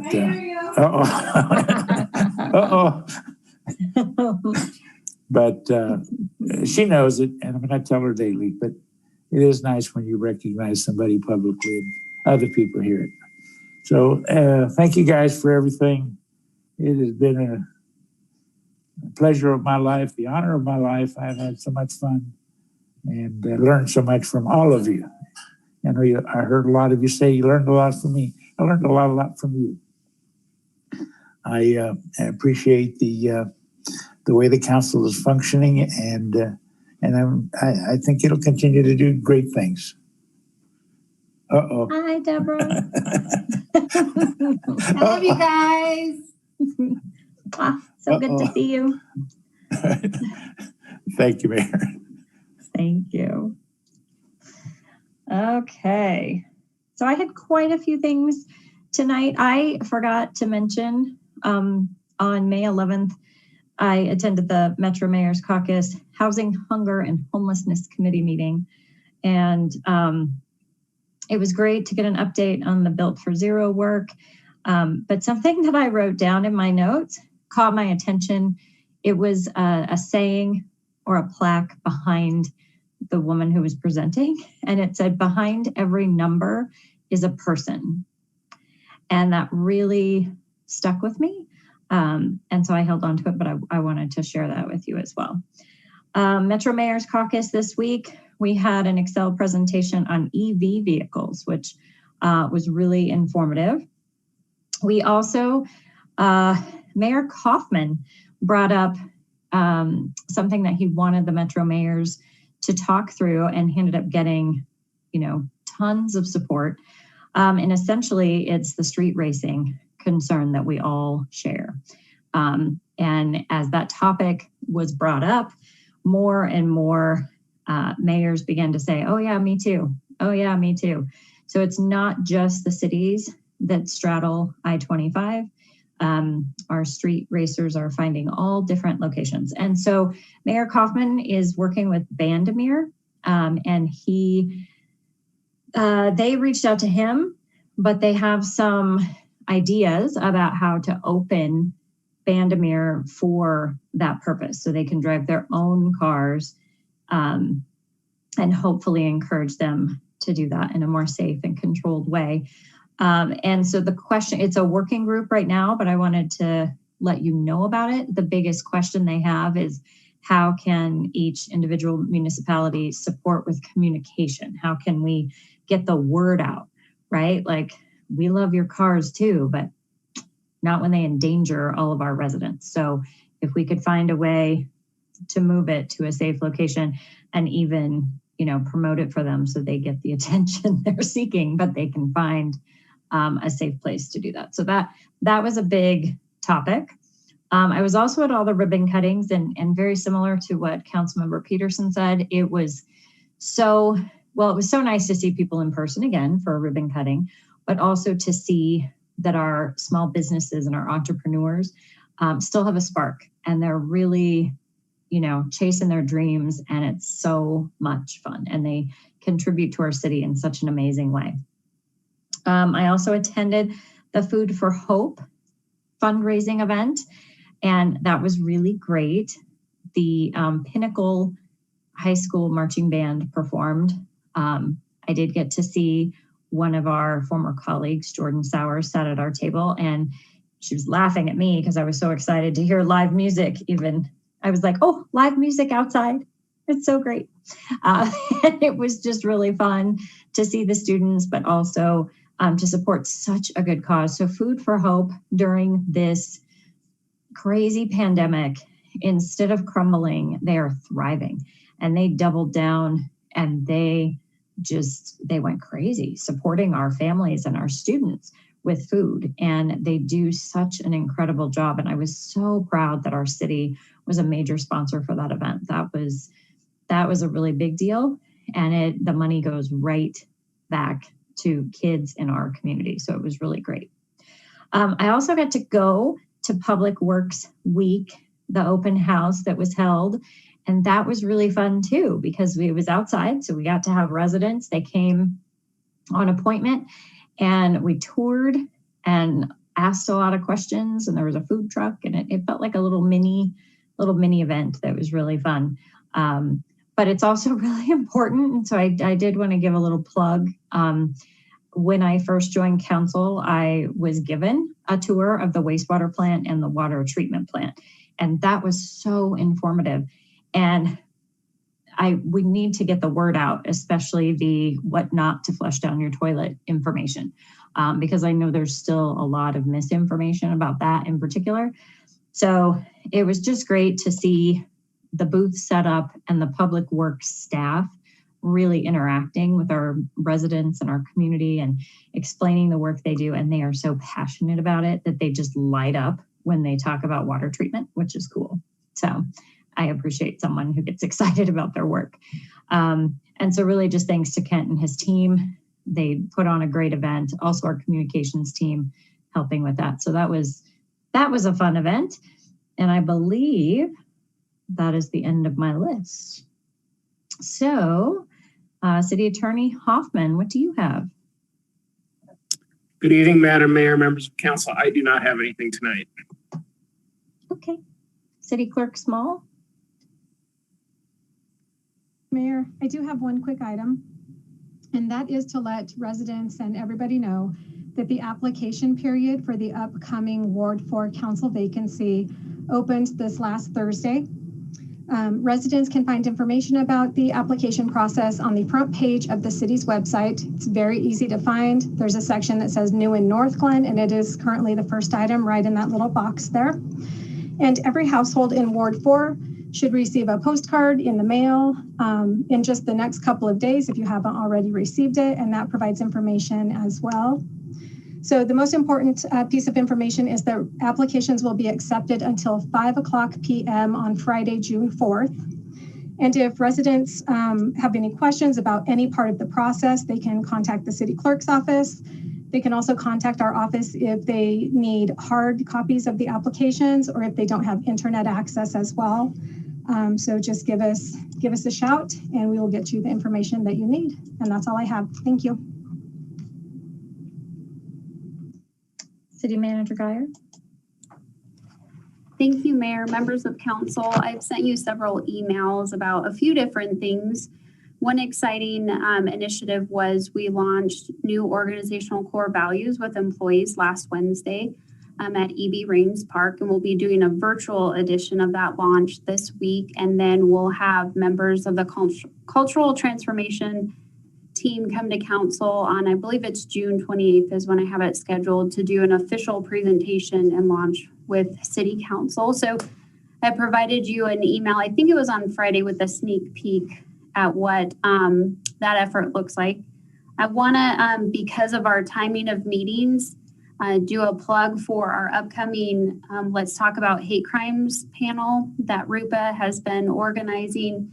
This is going to take place 5:30 to 7 p.m. 5:30 to 7 p.m. on June 10th. It's going to take place virtual and in-person maintenance and operations facility. We've already pushed this information out on Facebook, our website, so please check this opportunity out. This is a panel that's going to be moderated by Tamara Dixon, our Chief Diversity Officer, supported along with our District Attorney, Chief Mayor Lighty, and we'll have support from the FBI, the Denver Regional Office, as well as our victims advocates, sharing information about hate crimes and the different processes involved in responding to them. So really important step for our community to take in light of some of what we've experienced in recent months. And then the equity work that the Diversity Board and that we're doing as an organization. So definitely check out the city website, Facebook for details on that event that's coming up on June 10th. And that's all I have this evening. Thanks. Thank you. Okay, moving into the consent agenda, and I believe the motion will be to approve it, just item A, so without CR 58. Is there a motion? Motion to approve item A. Second.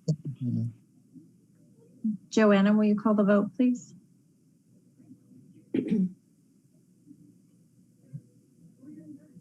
Here we go. Mayor Lighty? Yes. Councilmember Peterson?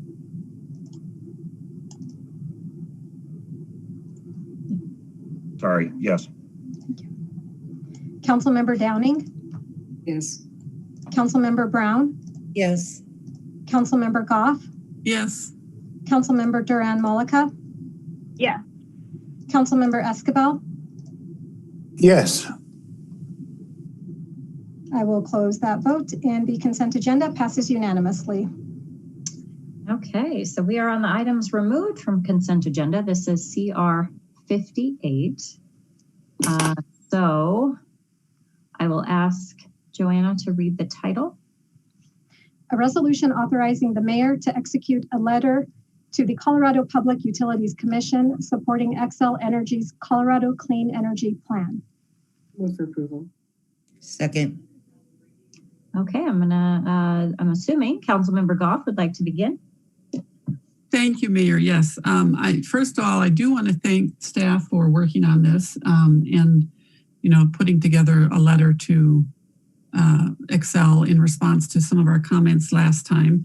I just feel like the letter doesn't quite capture at this point what we had talked about last time in terms of, or at least not strongly enough for what I understood, that we would be monitoring the Xcel's proposal as it goes through the process, and it could be changed, and give feedback or have questions as more information comes out along the way. So it's just don't feel like this letter quite gets that message as clearly out as I would have liked.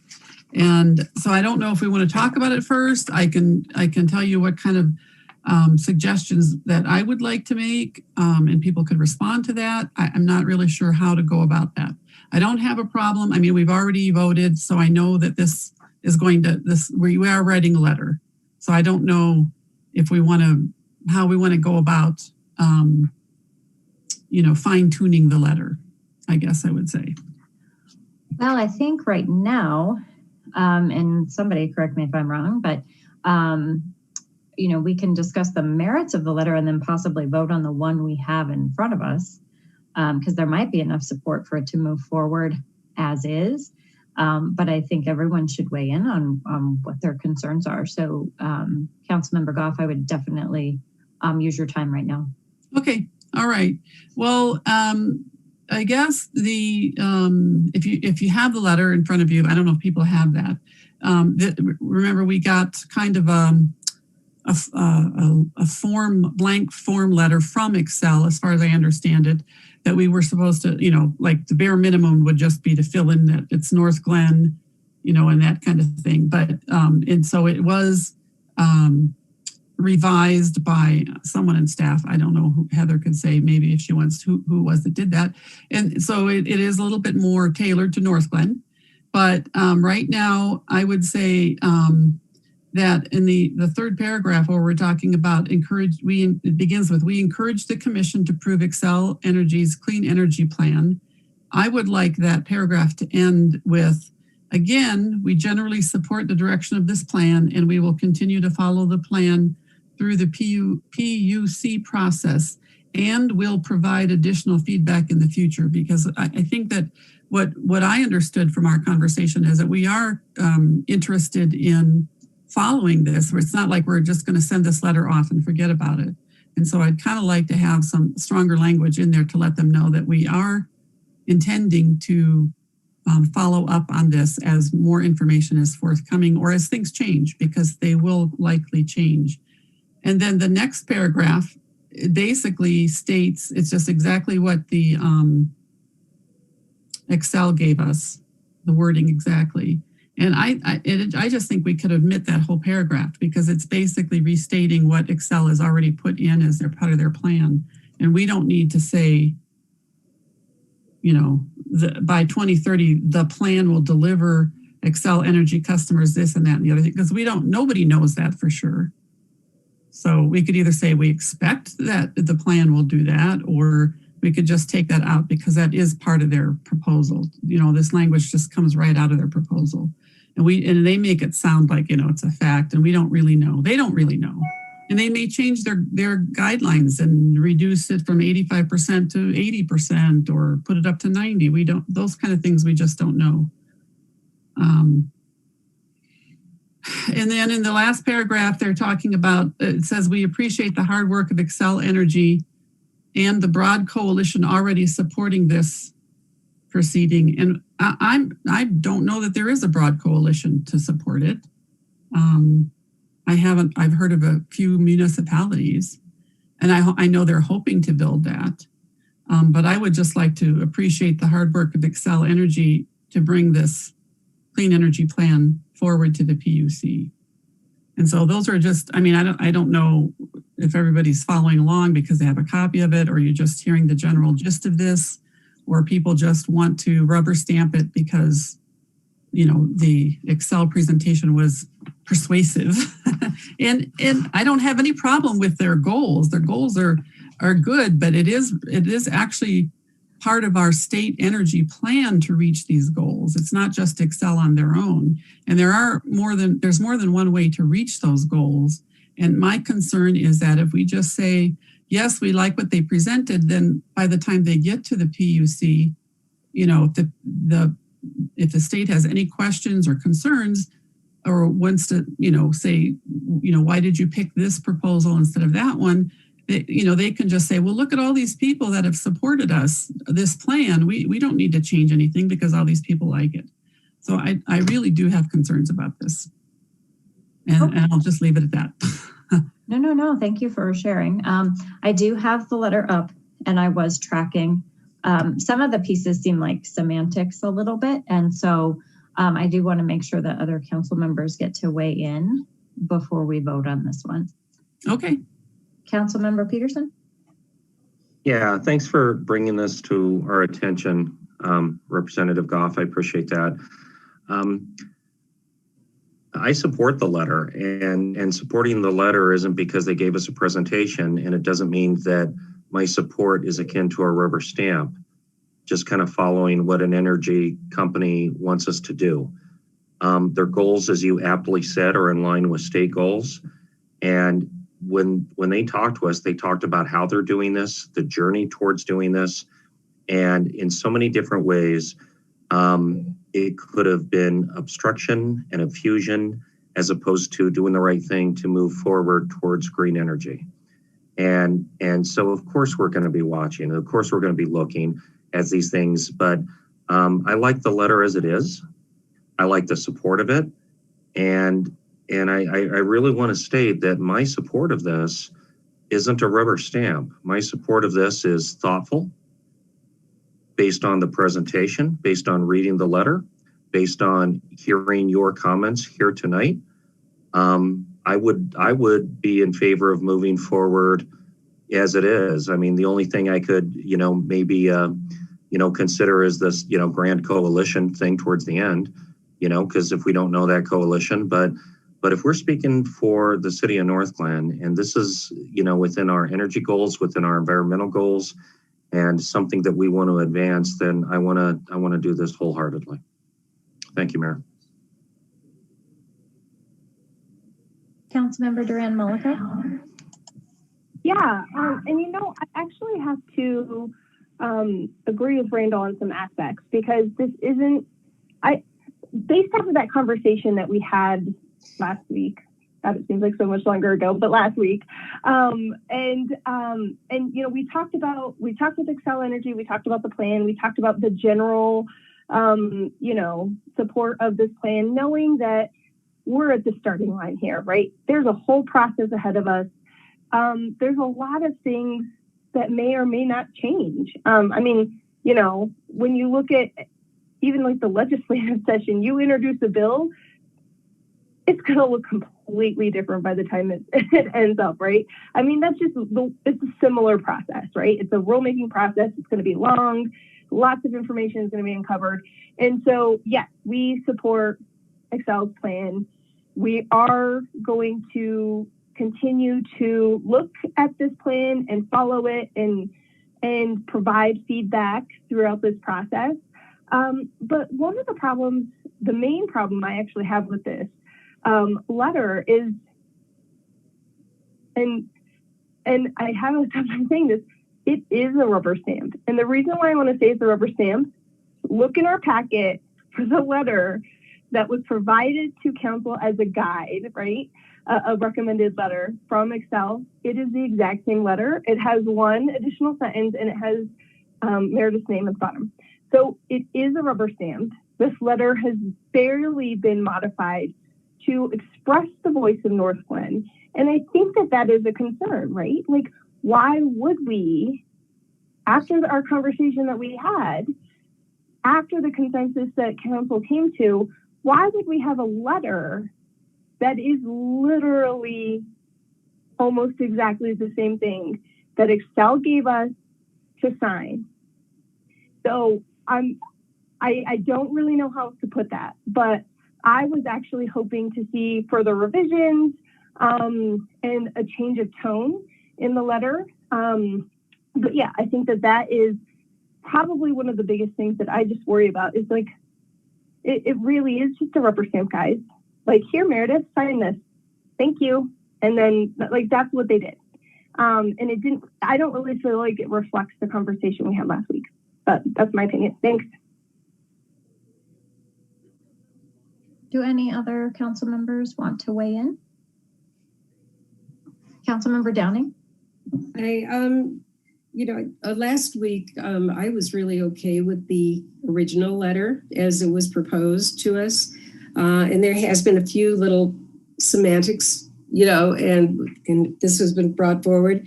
I'm still okay with moving it forward. It's just a general support letter. It's not really committing us to anything in particular. And we will be following it. Our staff will be following it, and it will be changed so many times that I'm just feeling that it would be to our betterment to be part of the coalition. And this is not the first time that Excel has come to us with requests to support different projects they've had or going to the PUC, which I think overall they are trying to move forward in the best way possible. I'm fine with moving forward the way it is. Councilmember Brown? Don't you love my finger? It does that all by itself. It's like I'm part of Star Trek. It's just ridiculous. I am fine with the letter the way that it's written. We have signed these type of letters before. I don't see any difference between this and some of the other ones that we have signed. I get what Catherine is saying. The only suggestion I could make is to pull out where it says the broad coalition already supporting, pull those words out and just make it and the coalition, you know, so that it doesn't sound like we have so many people supporting it. But either or for me, remove those 3 words or 2 words or leave it as is. I'm fine with it.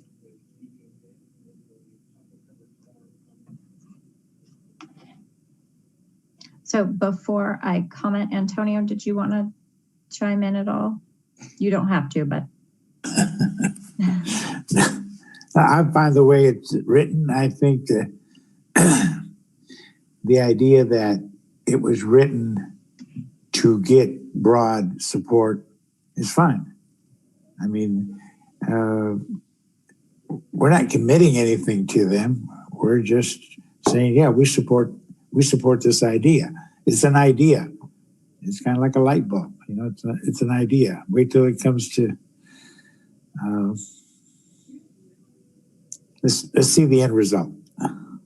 Yeah, I support it as is. Okay. As far as the letter goes, I did support it last time, and I'm okay with the changes that were made. I think the intention is still the same, and I do believe that it does reflect the conversations that we've had. It enabled our council to have a really thorough conversation about this topic and not just simply watch an Excel slideshow and say, oh yeah, that's awesome, thanks. I think, you know, we had some council members raise some really good questions. So Councilmember Goff and Duran Malika and also Mayor Pro Tem really pushed all of our thinking on this. And we asked staff to come back with a revised letter. It's not hugely different, but I also, some of the recommendations don't change the message either for me. So I support the letter as is based on a lot of what other council members have said. It's the intent, it's the, it's general support. It is not, you know, and we're going to do X, Y, and Z by Friday. So, and it's not unlike a lot of letters that we sign as a city. So I'm okay with it. Okay. So now that's a single item. We've already had a motion and a second. Joanna, will you call the vote, please? Mayor Leidy? Yes. Councilmember Peterson? Yes. Councilmember Downing? Yes. Councilmember Brown? Yes. Councilmember Goff? No. Councilmember Duran Malika? No. Councilmember Escabel? Yes. I will close that vote. And CR 58 passes with 2 no votes cast by council members Goff and Duran Malika. Okay, moving into ordinances on first reading, CB 1971. Joanna, will you read the title, please? A bill for an ordinance amending Article 14 and Article 16 of Chapter 18 of the Northglenn Municipal Code to allow for the delivery of marijuana. Motion to approve.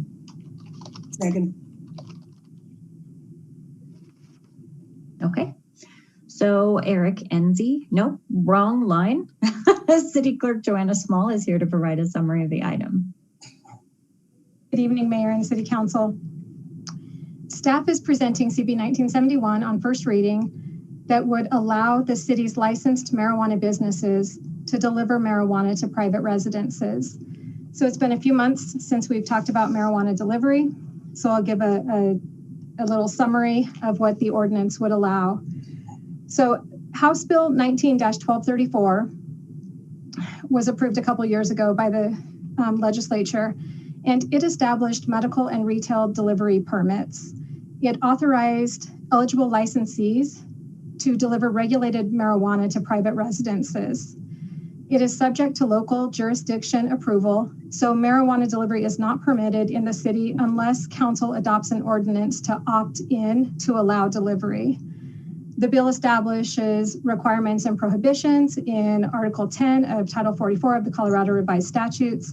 And there are also rules approved by the State Marijuana Enforcement Division that include training for drivers who must also be approved employees of a business, procedures for proof of age, security, delivery vehicle requirements, including video surveillance, and the requirement that there be no external markings that would indicate that the vehicle is being used for marijuana delivery. Record keeping, including when a delivery cannot be completed, limits on quantities of marijuana in the vehicle, daily sales limits, inventory tracking. It also requires that marijuana can only be delivered to the private residences, which I've mentioned before. So deliveries cannot be made to commercial property, such as offices or retail businesses, cannot be made to public property, and deliveries cannot be made to schools or campuses. In addition, customers must be 21 years of age or older. And if a business is delivering medical marijuana to a patient, it must be delivered, and the patient is under 21, it must be delivered to a parent or a guardian of that patient who is 21 years of age or older. A copy of the state marijuana rules specific to the delivery of marijuana is included as attachment 1 to the staff memo. And CB 1971 would require all deliveries to comply with state regulations. The proposed ordinance also includes a couple local regulations. And the first one would be to restrict the hours of delivery to coincide with the business's operating hours. And so deliveries could not be made earlier than 8 o'clock a.m. and they could also not be made after 10 o'clock p.m. Another local regulation would require delivery drivers to use an electronic ID scanner to verify the customer's identification at the time of delivery. So in the field, essentially, before transferring any marijuana to the customer. So as I mentioned, council's discussed this previously a few times. The most recent time being December of 2020. At that time, after discussion, it was the consensus of council to consider an ordinance on first reading to allow the city's businesses to be able to apply for a delivery permit in order to deliver marijuana. But city council wanted additional public input to be solicited. So that was accomplished through an online virtual town hall forum from about mid-November to January 31st of this year. Public input was also solicited at the virtual board Ford meeting that was held on January 14th. It was solicited on social media, including Facebook and Nextdoor. And we also provided information on the city's website to get the information out to the public, and then also in the December issue of the Connection newsletter. The public was also encouraged to provide input by contacting their city council representatives, or by providing public comment at regular city council meetings, or by contacting staff. So a copy of the input that we received is included as attachment to the staff memo. So to recap, CB 1971 would allow the city's licensed marijuana businesses to apply for a delivery permit to deliver marijuana to customers at private residences in the city. And it would also prohibit businesses that are located outside of Northglenn from delivering into the city. So only marijuana businesses licensed by the city to operate a medical or a retail marijuana store or a city licensed marijuana transporter would be eligible to apply for that delivery permit. Just as a bit of information, the city currently has 6 marijuana businesses and no transporters licensed in the city. So approval of the ordinance does not automatically allow marijuana businesses to begin delivering marijuana. Licensed businesses would still need to apply for a delivery permit with both the city and the state licensing authorities, and then be issued those permits before delivery could start. And then related to Sarah Woodson's public comment in the meeting previously in the tonight, and the suggested amendment regarding waiving the fee for the transporter delivery permit. If CB 1971 is adopted, staff will bring back a resolution to set fees for marijuana delivery permits at that time. So the earliest that would be brought before council would be June 14th. And then staff recommends approval of CB 1971 on first reading. Approval on first reading would allow the proposed ordinance to be scheduled for a public hearing and second reading on June 14th. And I am happy to answer any questions. And I know City Attorney Huffman is probably happy to answer questions as well. Councilmember Brown? I have two questions for you, Joanna, kind of interrelated. I don't believe we have anything in our resolution to limit this to actual residents of Northglenn so that we don't have somebody from Federal Heights coming over here and getting it delivered to their friend Bobby who lives next door to me.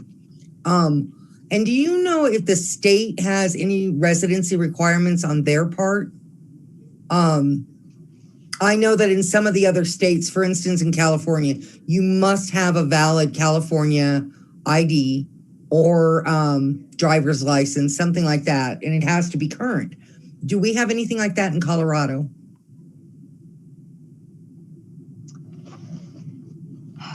That's a good question that I'm not quite sure of off the top of my head. And I'm just thinking about a customer, who's at a residence in Northglenn, but that might not be their primary residence. And I'm not quite sure about that, Councilmember Brown. Unless Corey is aware, I would need to do a little research on that question. I'm not aware either, and I'm not sure, frankly, how it would be enforced. Right now, if you look at the ordinance, it is directed to the person who placed the order, but I don't know, and they have to have their identification scanned in order to receive it.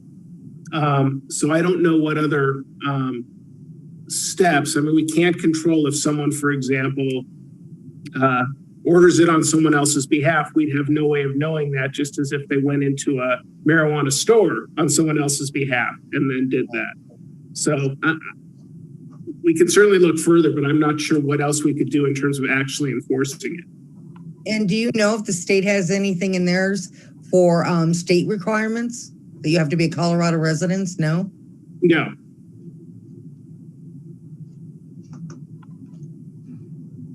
That's disappointing. Okay. Thank you. Councilmember Downing.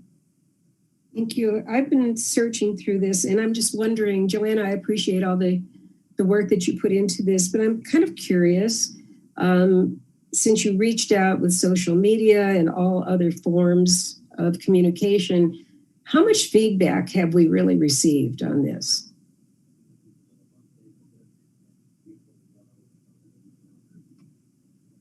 Well, my first reaction is to think about all of the residents of Northglenn and, the ratio.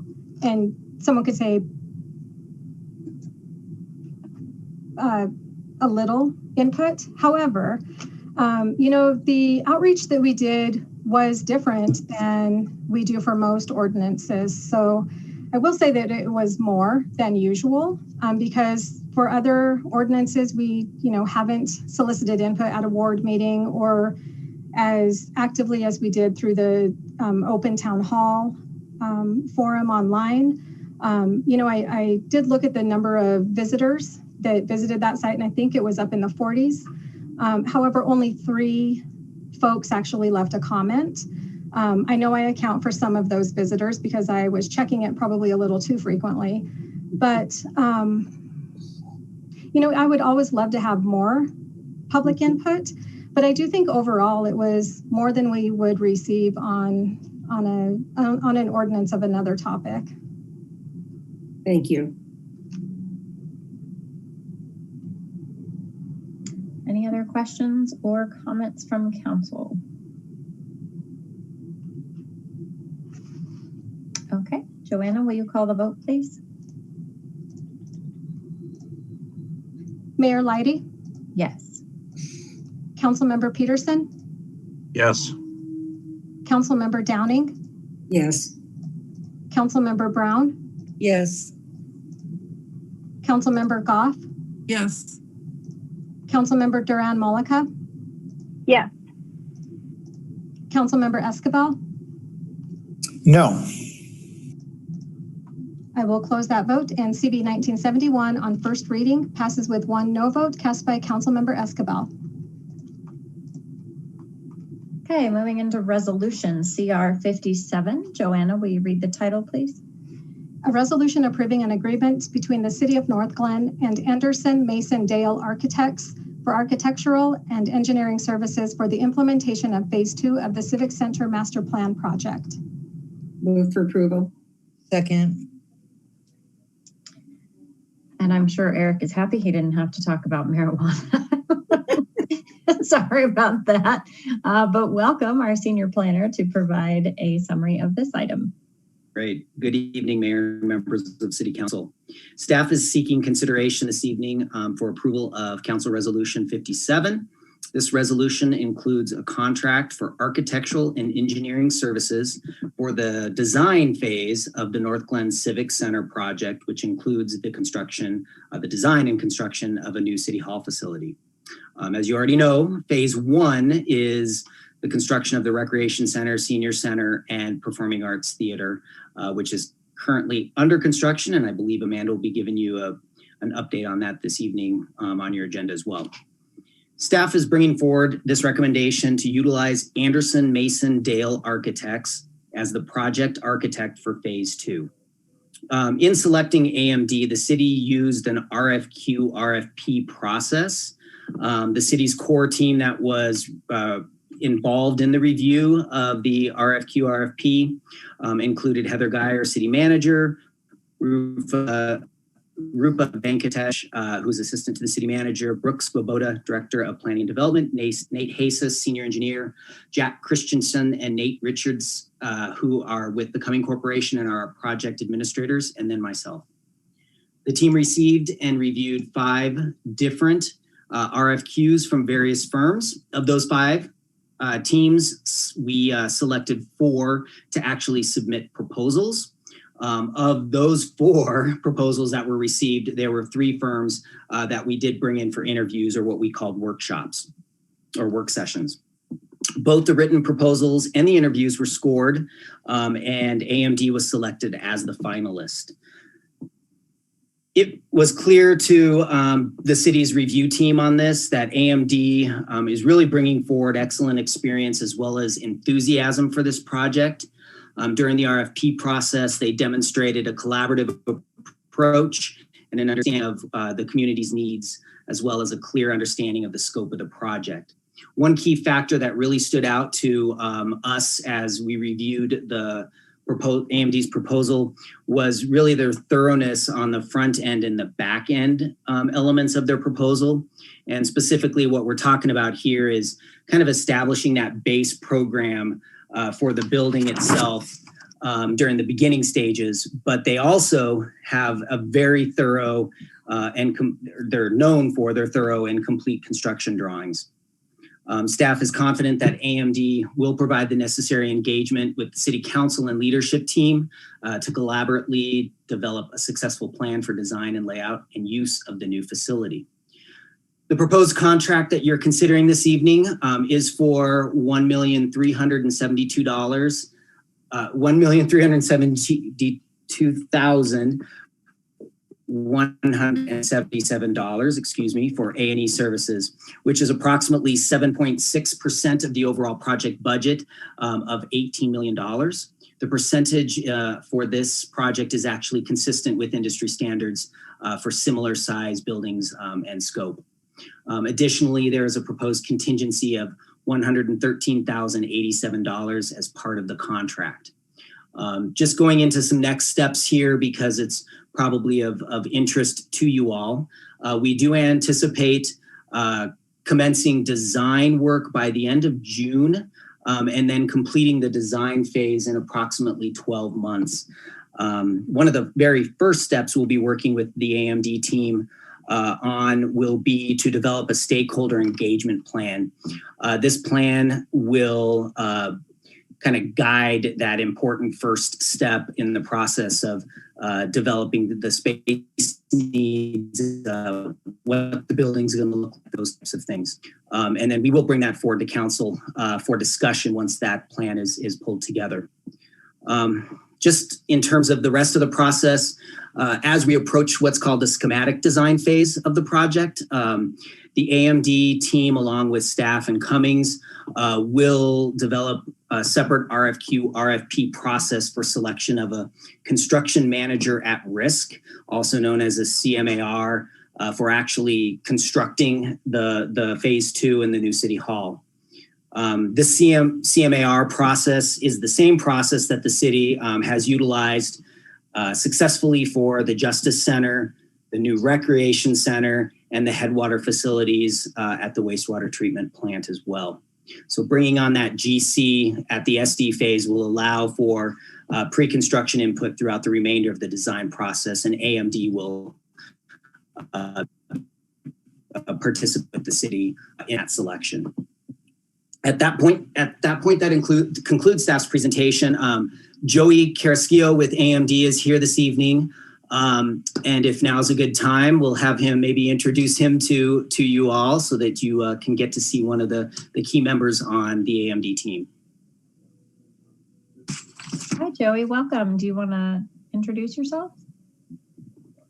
Thank you, Mayor. Thank you, Eric. Thank you, Council. Joey Carrasquillo, Principal and Vice President with Anderson Mason Dale Architects. We are a Colorado-based and rooted firm here in Denver for 46 years, focused in public architecture.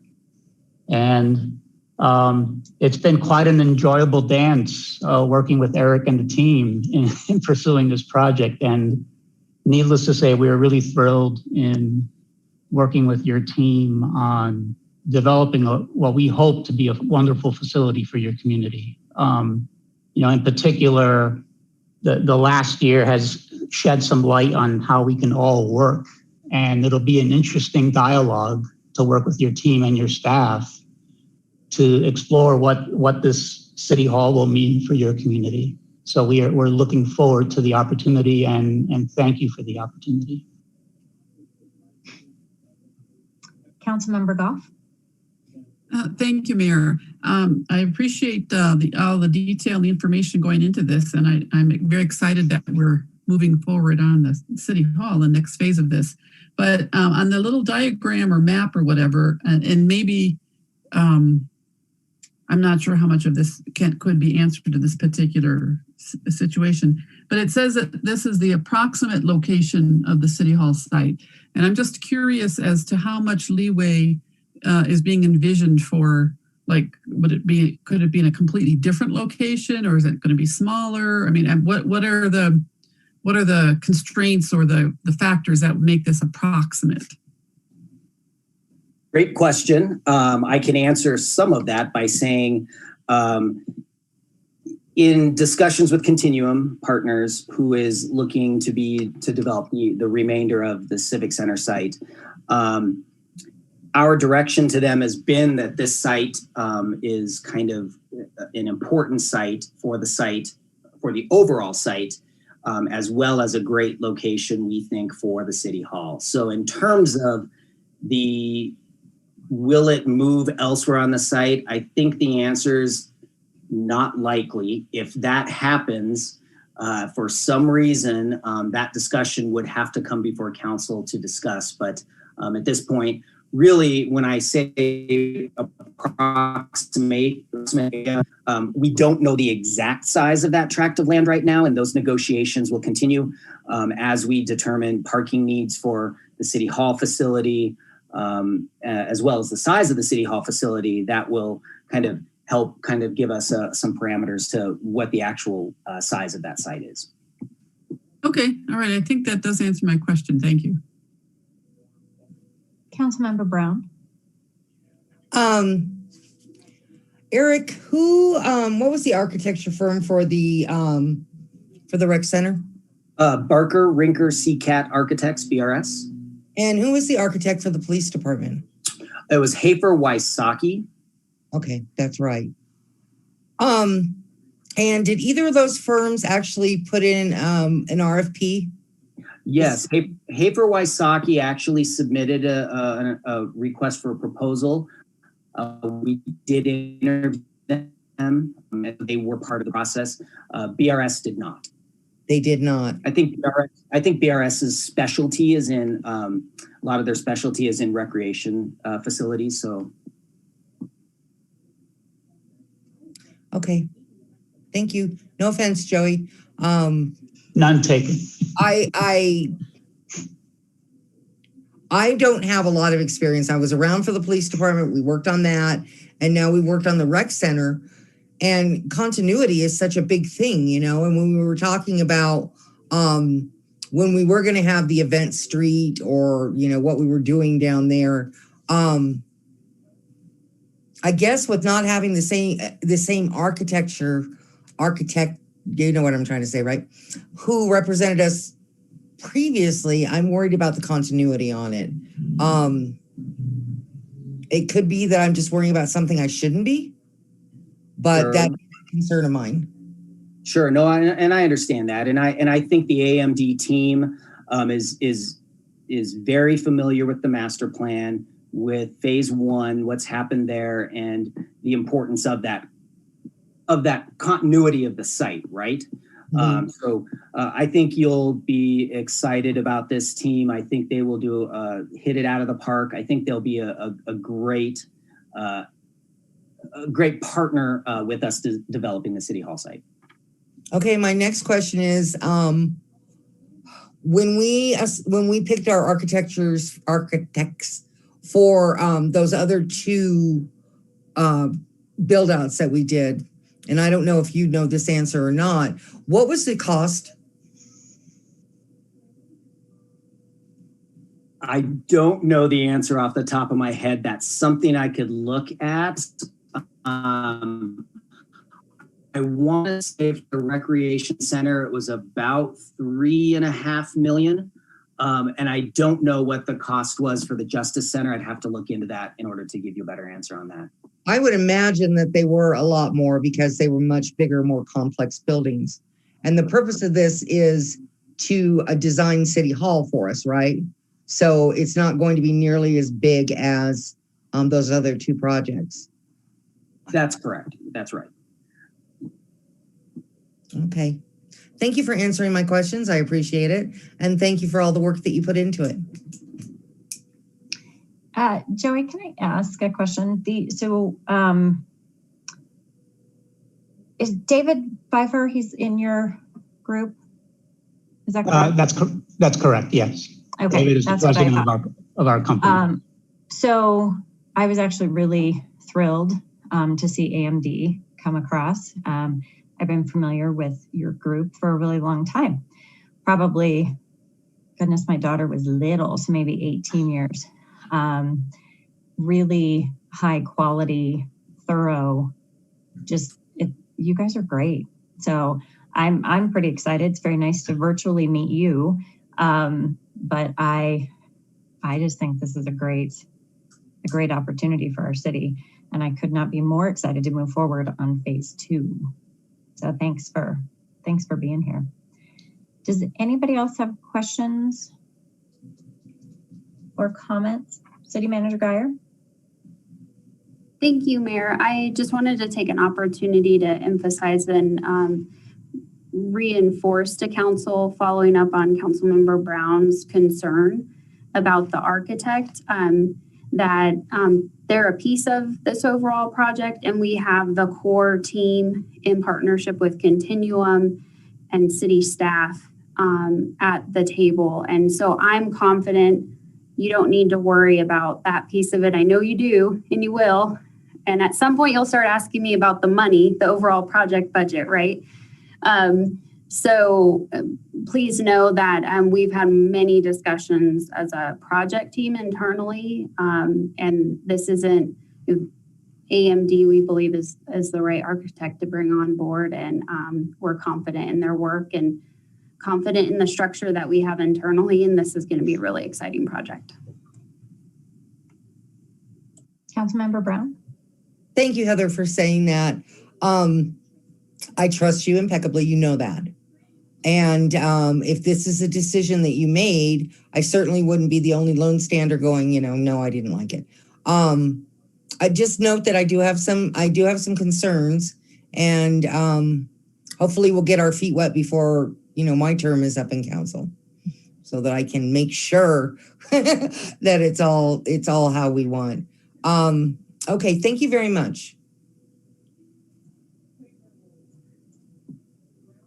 Okay. Joanna, will you call the vote, please? Mayor Leidy, Yes. Councilmember Peterson, Yes. Councilmember Downing, Yes. Councilmember Brown, Yes. Councilmember Goff, Yes. Councilmember Duran Malika, Yes. Councilmember Escabel, Yes. I will close that vote, and CR 57 passes unanimously. Okay. Moving into CR 59. Joanna, will you read the title, please? A resolution amending the City of Northglenn 2021 Personnel Summary. Move for approval. Second. Okay. City Manager Geyer is here to provide a summary of this item. We also have Chief May to answer any questions about the police department staffing. Thank you, Mayor. We're excited to be before you this evening with a personnel summary amendment. We're requesting to be able to move forward with 4 police officer positions. Chief has been before you previously back to November 9th of 2020 with the news and acceptance of the COPS grant that we received. We weren't expecting to receive that funding, and we're fortunate to have received that funding.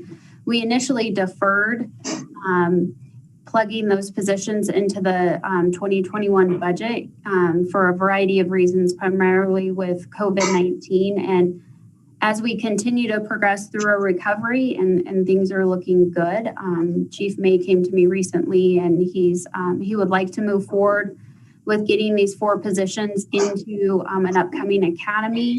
It's definitely a timing consideration with academies, usually July, December. So we want to take advantage of this window of time, positions into, get them hired, get them into academy. So we've gone up through and outlined the shifting of the PD staffing plan. Hopefully it makes sense. Chief can walk you through if something doesn't make sense. But we're in a financial position to where we can do this, and we're asking you for your support tonight. And I'll turn it over to Chief for any specifics related to the ask. Actually, this gives us the opportunity, as implementing the 360 recommendations. We've actually done a lot so far in the first 6 months.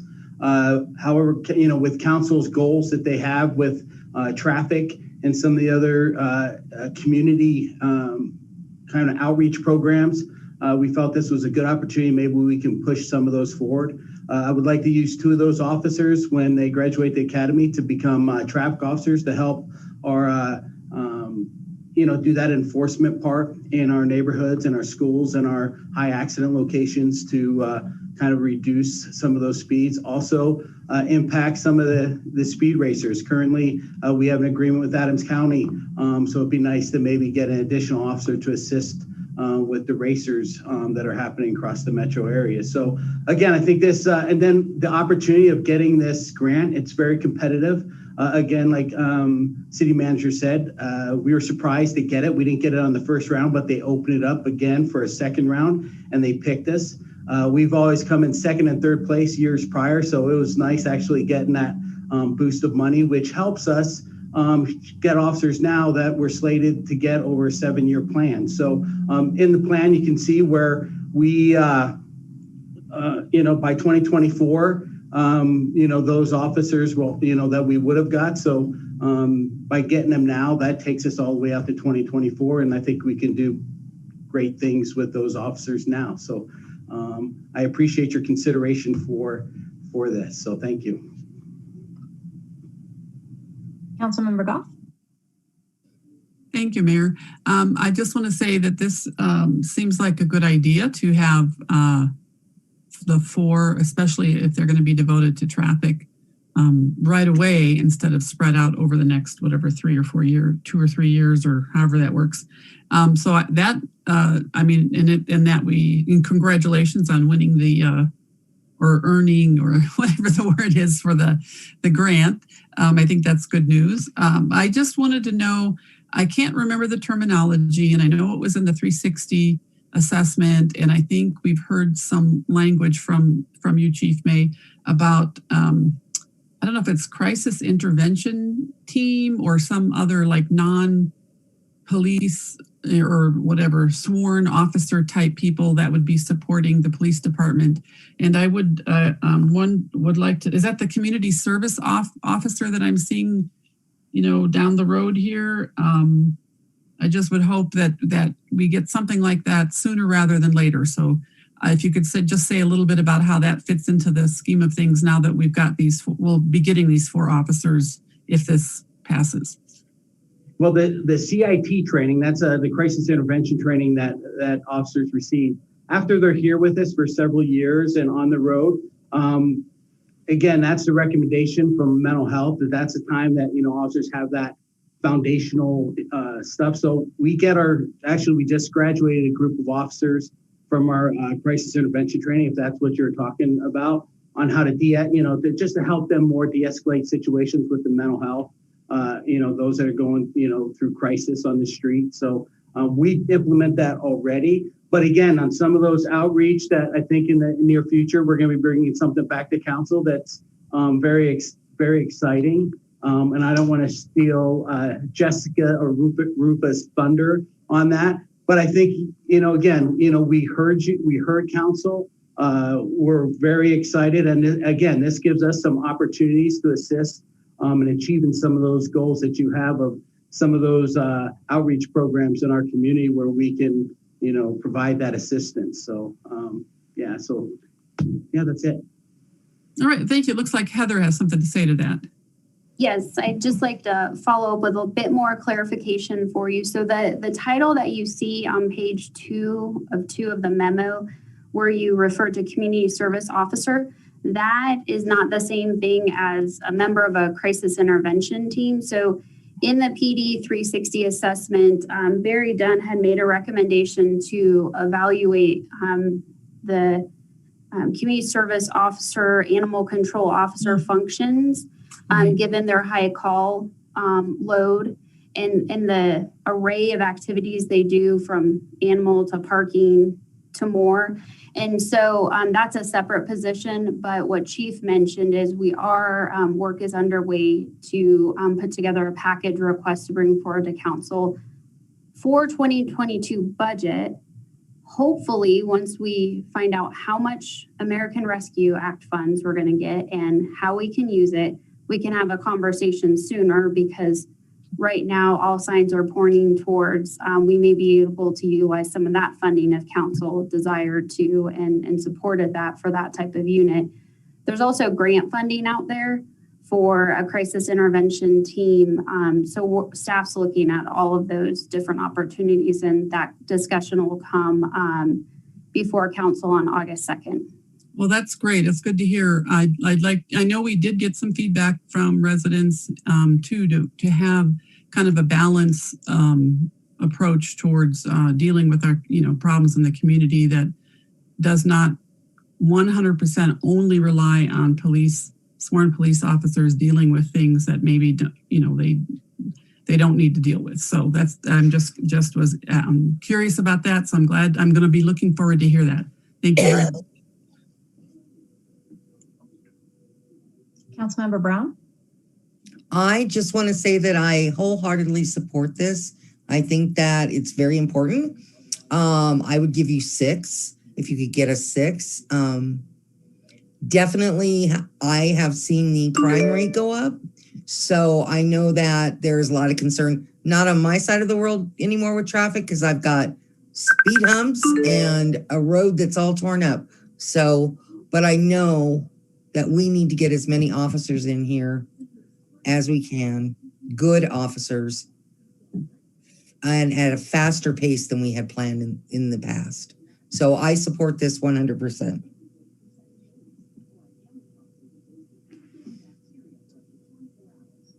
Any final thoughts? I don't see any more hands. Joanna, will you call the vote, please? Mayor Leidy, Yes. Councilmember Peterson, Yes. Councilmember Downing, Yes. Councilmember Brown, Yes. Councilmember Goff, Yes.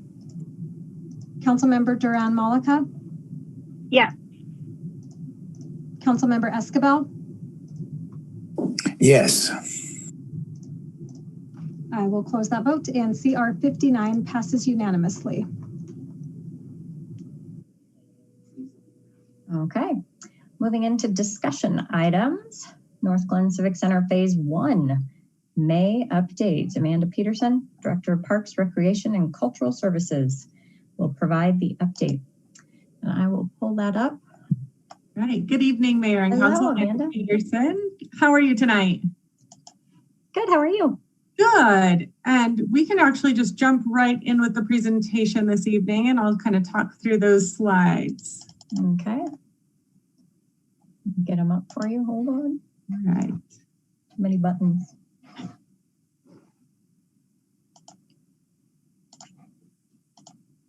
Here we go. All right, great, thank you. So I thought there were, as we go through the construction of the new facility, I think I shared this last month. It's just so exciting to see all of the changes that we're seeing. I can't even say like month to month or week to week anymore. Sometimes it's a matter of hours. So I was in the theater one day last week and had just received an update that the seats were going to be in the coming week. And I walked in and they were there that day. So I had to update the memo. But I got to see them and snap this photo before they got covered up so that they don't get dusty and dirty through the remainder of construction. But it was really exciting to see some of those final details start to come into place. Can move to the next slide.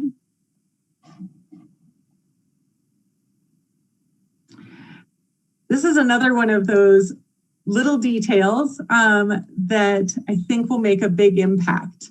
You can see, it's a little hard to tell in the photo and the lights aren't on yet, but there's some little white lights in and amongst that ceiling above the box office area on the theater side of the building. And that was designed to be kind of a subtle marquee style lighting, again, to add those visual details that will make this building unique to Northglenn.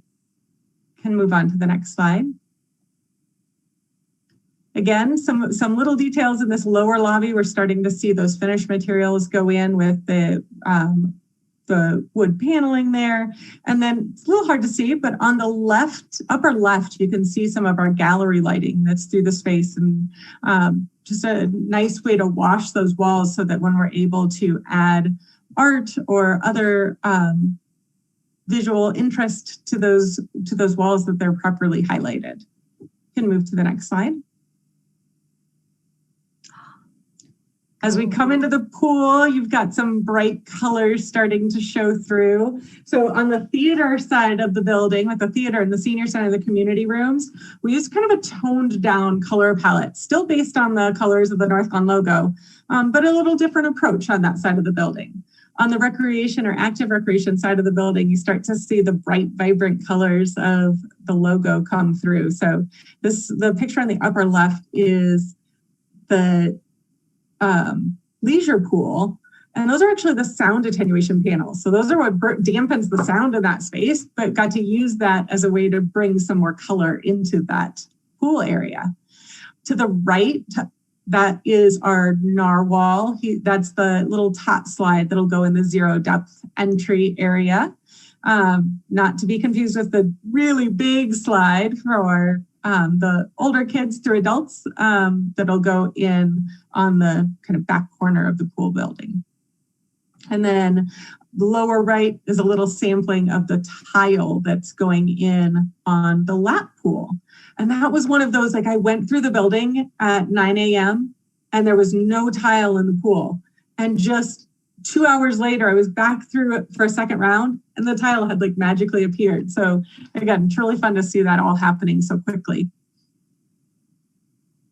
This photo is the front entry of the active recreation side, and that is the monument sign that will welcome people to the facility and will sit right in the center of our drop-off loop. You can move to the next slide. This is just a fun shot of our conference room. There's a light fixture out there. It's a little hard to tell from the photo, but it's kind of a fun wave. Again, trying to show a little of the personality and the movement and some kind of that sense of movement that's taking place throughout the building. Can move to the next slide. That upper left corner is the kind of coffee bar area in the senior lounge. And that is one of my favorite little details, that tile that's on the backsplash. So I'm excited for everybody to get to see that. But we use that just on the community side of the building. So it's in the senior center, and then there's some little hints of it in the community rooms as well. That bottom left photo, you can see that's the senior staff office, as well as the desk in the senior lounge starting to come together, with some bookshelves and things that will in the future be our senior library. And you can move on to the next one.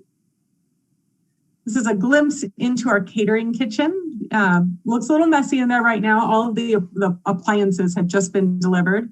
When I was there a little after this, they were starting to install some of those appliances. And you can move to the next one. I think this is the last one for you today. This is obviously the gymnasium, but they've got the lift in place for the judo mats. And the HVAC units were being turned on, I believe, last Monday.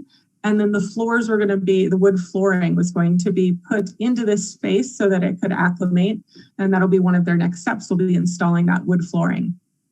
And then that bottom right just shows you a little glimpse of kind of that entryway into the gym. But really that set of doors and windows is pretty typical of the approach throughout the space, trying to make sure that each space is connected and you can see all the activity and what's happening from place to place throughout the building.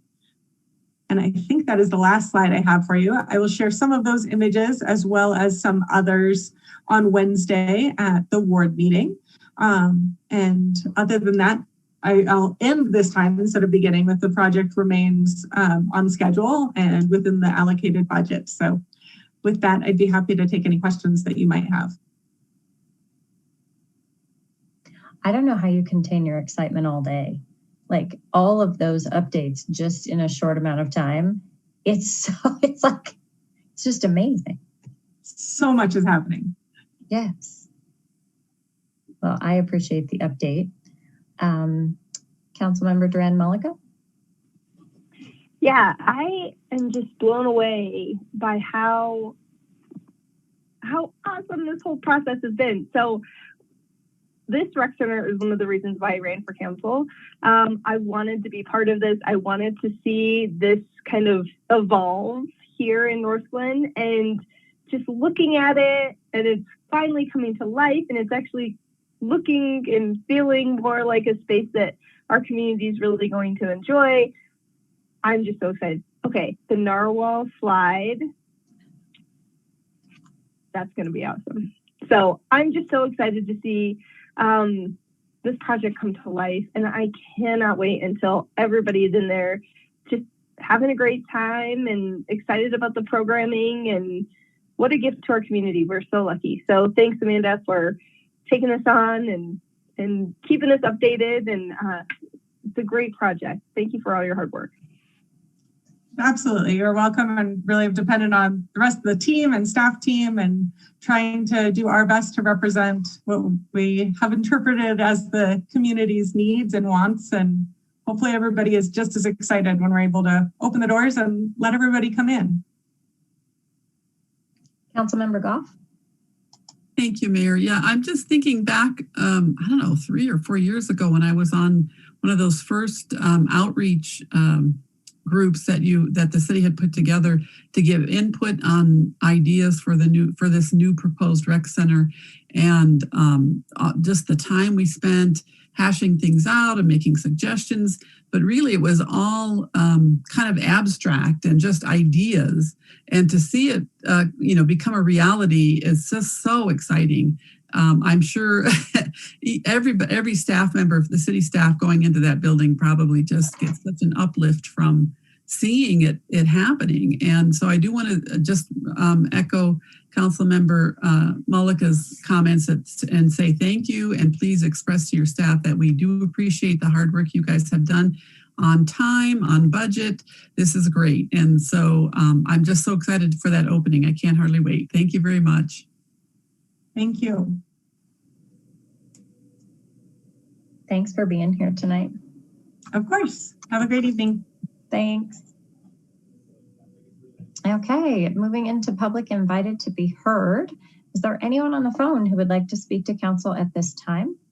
You may press *6 to unmute.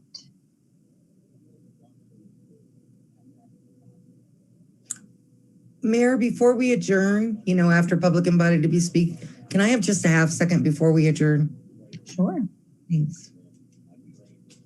You can have it now. You can be our public invited to be heard. Public invited to be heard. Thank you. I would like to propose that we just keep this meeting going until 11 o'clock because that is Antonio's favorite time to end a meeting.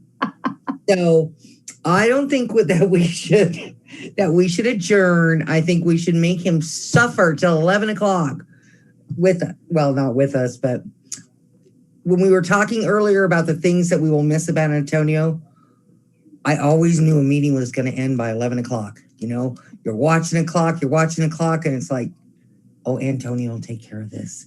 But I really think we should keep this one going tonight. Thank you. Well, we should double down and make it 11:01. Dang, and you know what? As part the of line. I won't even object. Oh, Antonio, we're going to miss you. Oh, he's going to miss us. You know it. You can keep it going as long as you want. I'm out of here. Nuggets are still playing. Are the Avalanche playing tonight? I don't know. I think so. I think they already played. Oh, wow. We'll have to look it up. I think. And the Rockies won. Oh boy. That's like watching paint dry. Hey. Not a fan of baseball, but right there with golf.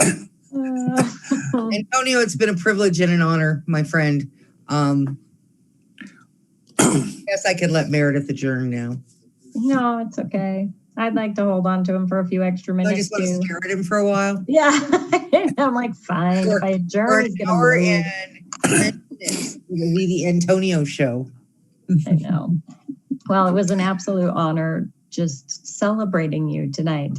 And it was so fun to hear from all of our special guests. So we wish you the best. Our love to Deborah.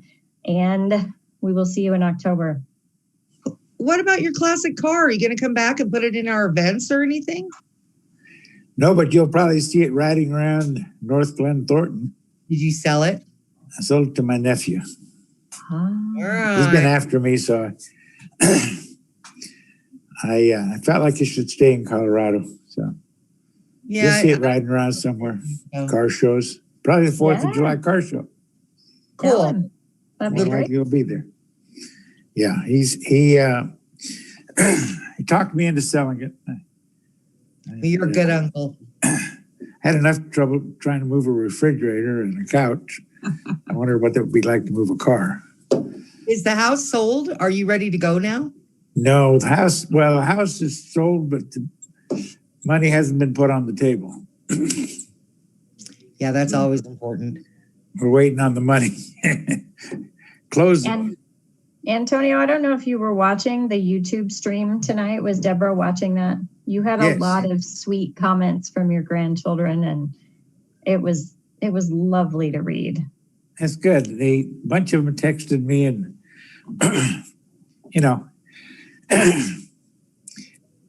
I can't wait to actually relax and get involved.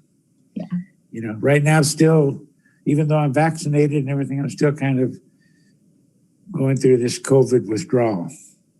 So probably in 3 or 4 months, Christmas, be some good gatherings and be different.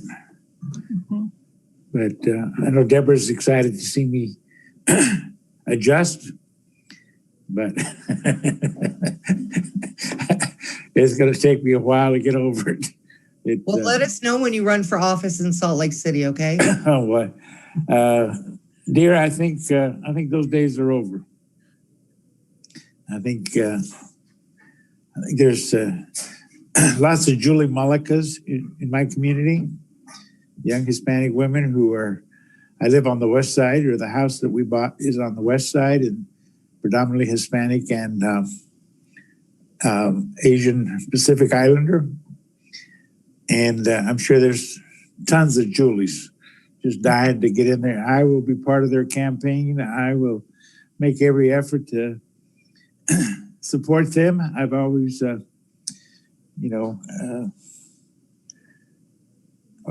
it's just who I am. And particularly when it comes to Hispanic young girls, I shared with many of you that I used to run a group in Thornton High School and Northglenn High School called Las Chicas. And the irony in that is that when I Google Las Chicas, like most people do, it takes you to a porn site. Oh. So I rethought, renaming the group, and I said, no, and I still have one of the t-shirts, and it's kind of like a Betty Boop type logo, and it says, empowering young Hispanic women with positive peer support. And I will always treasure that, because that's what, I really felt that I needed to be doing at the time, was empowering young Hispanic women to be successful, not necessarily in politics, just be successful. I don't care what you do. You want to be a nurse, be a nurse. You want to be a doctor, be a doctor. You want to be a good dishwasher, get out there and be the best dishwasher in Colorado, but help them. I've never believed in a handout, but I've always believed in a hand up. It's a big difference. Giving something away is easy. Anybody can give it. But actually reaching down and grabbing them by the hand and say, get up. Let me help you do whatever you need to do. It makes a big difference. Mm-hmm. And, I'm going to miss going to Walmart and all those fine places where I see those young girls with their children, and, they run up to me and hug me and say, Mr. Antonio, meet my children. There's nothing more rewarding than seeing young people succeed and their families succeed. Nothing more rewarding. I don't care who you are, what you are, what color you look, blue, green, orange, purple, I don't care. It always made my heart feel good. And I'm going to miss Colorado, no question about it. But Salt Lake City's got lots of people. And I got to learn to be a jazz fan, because everybody here is a jazz fan. So we worked really hard to become Nugget and Bronco fans. and now here we are. Of course, the Broncos will always be in my heart because of my grandson. I know that he came to a council meeting once. He texted me tonight and he said that he remembered being at the council meeting and meeting Chief May and all that. And he's played football at Ottawa University in Kansas right now. And he wants to be a Bronco. And he wanted to be a Bronco when he was 6 years old. Wow. So I can't let the Broncos go. And if for nobody else, for Trevor, I got to remain a Bronco. Maybe one day he'll make it. Maybe he'll actually, be on the field, and I'll have club seats. Who knows? That would be awesome. I have my Charger shirt on, so you can root for the Yeah, I've always loved you, but except when you wore that shirt. All right, guys, I know you want to go. I want to go. Love you all. No, I just love that this little chat is still live streaming for our friends. we are holding tight to it. Well, I may be on next month or study session, And there's always a possibility I'll be back on the 11th to say my final farewell, but Okay. we'll see. We'll see where that goes. Once the house closes and the money's in my pocket, I'm no longer a resident. So once I'm no longer a resident, then I guess time to turn in my my iPad. You're on. And go out and buy another one. Like to see you guys occasionally. Yes. Yes. All right. Well, I'm going to adjourn the meeting and we will talk to you soon. Good night. Good night.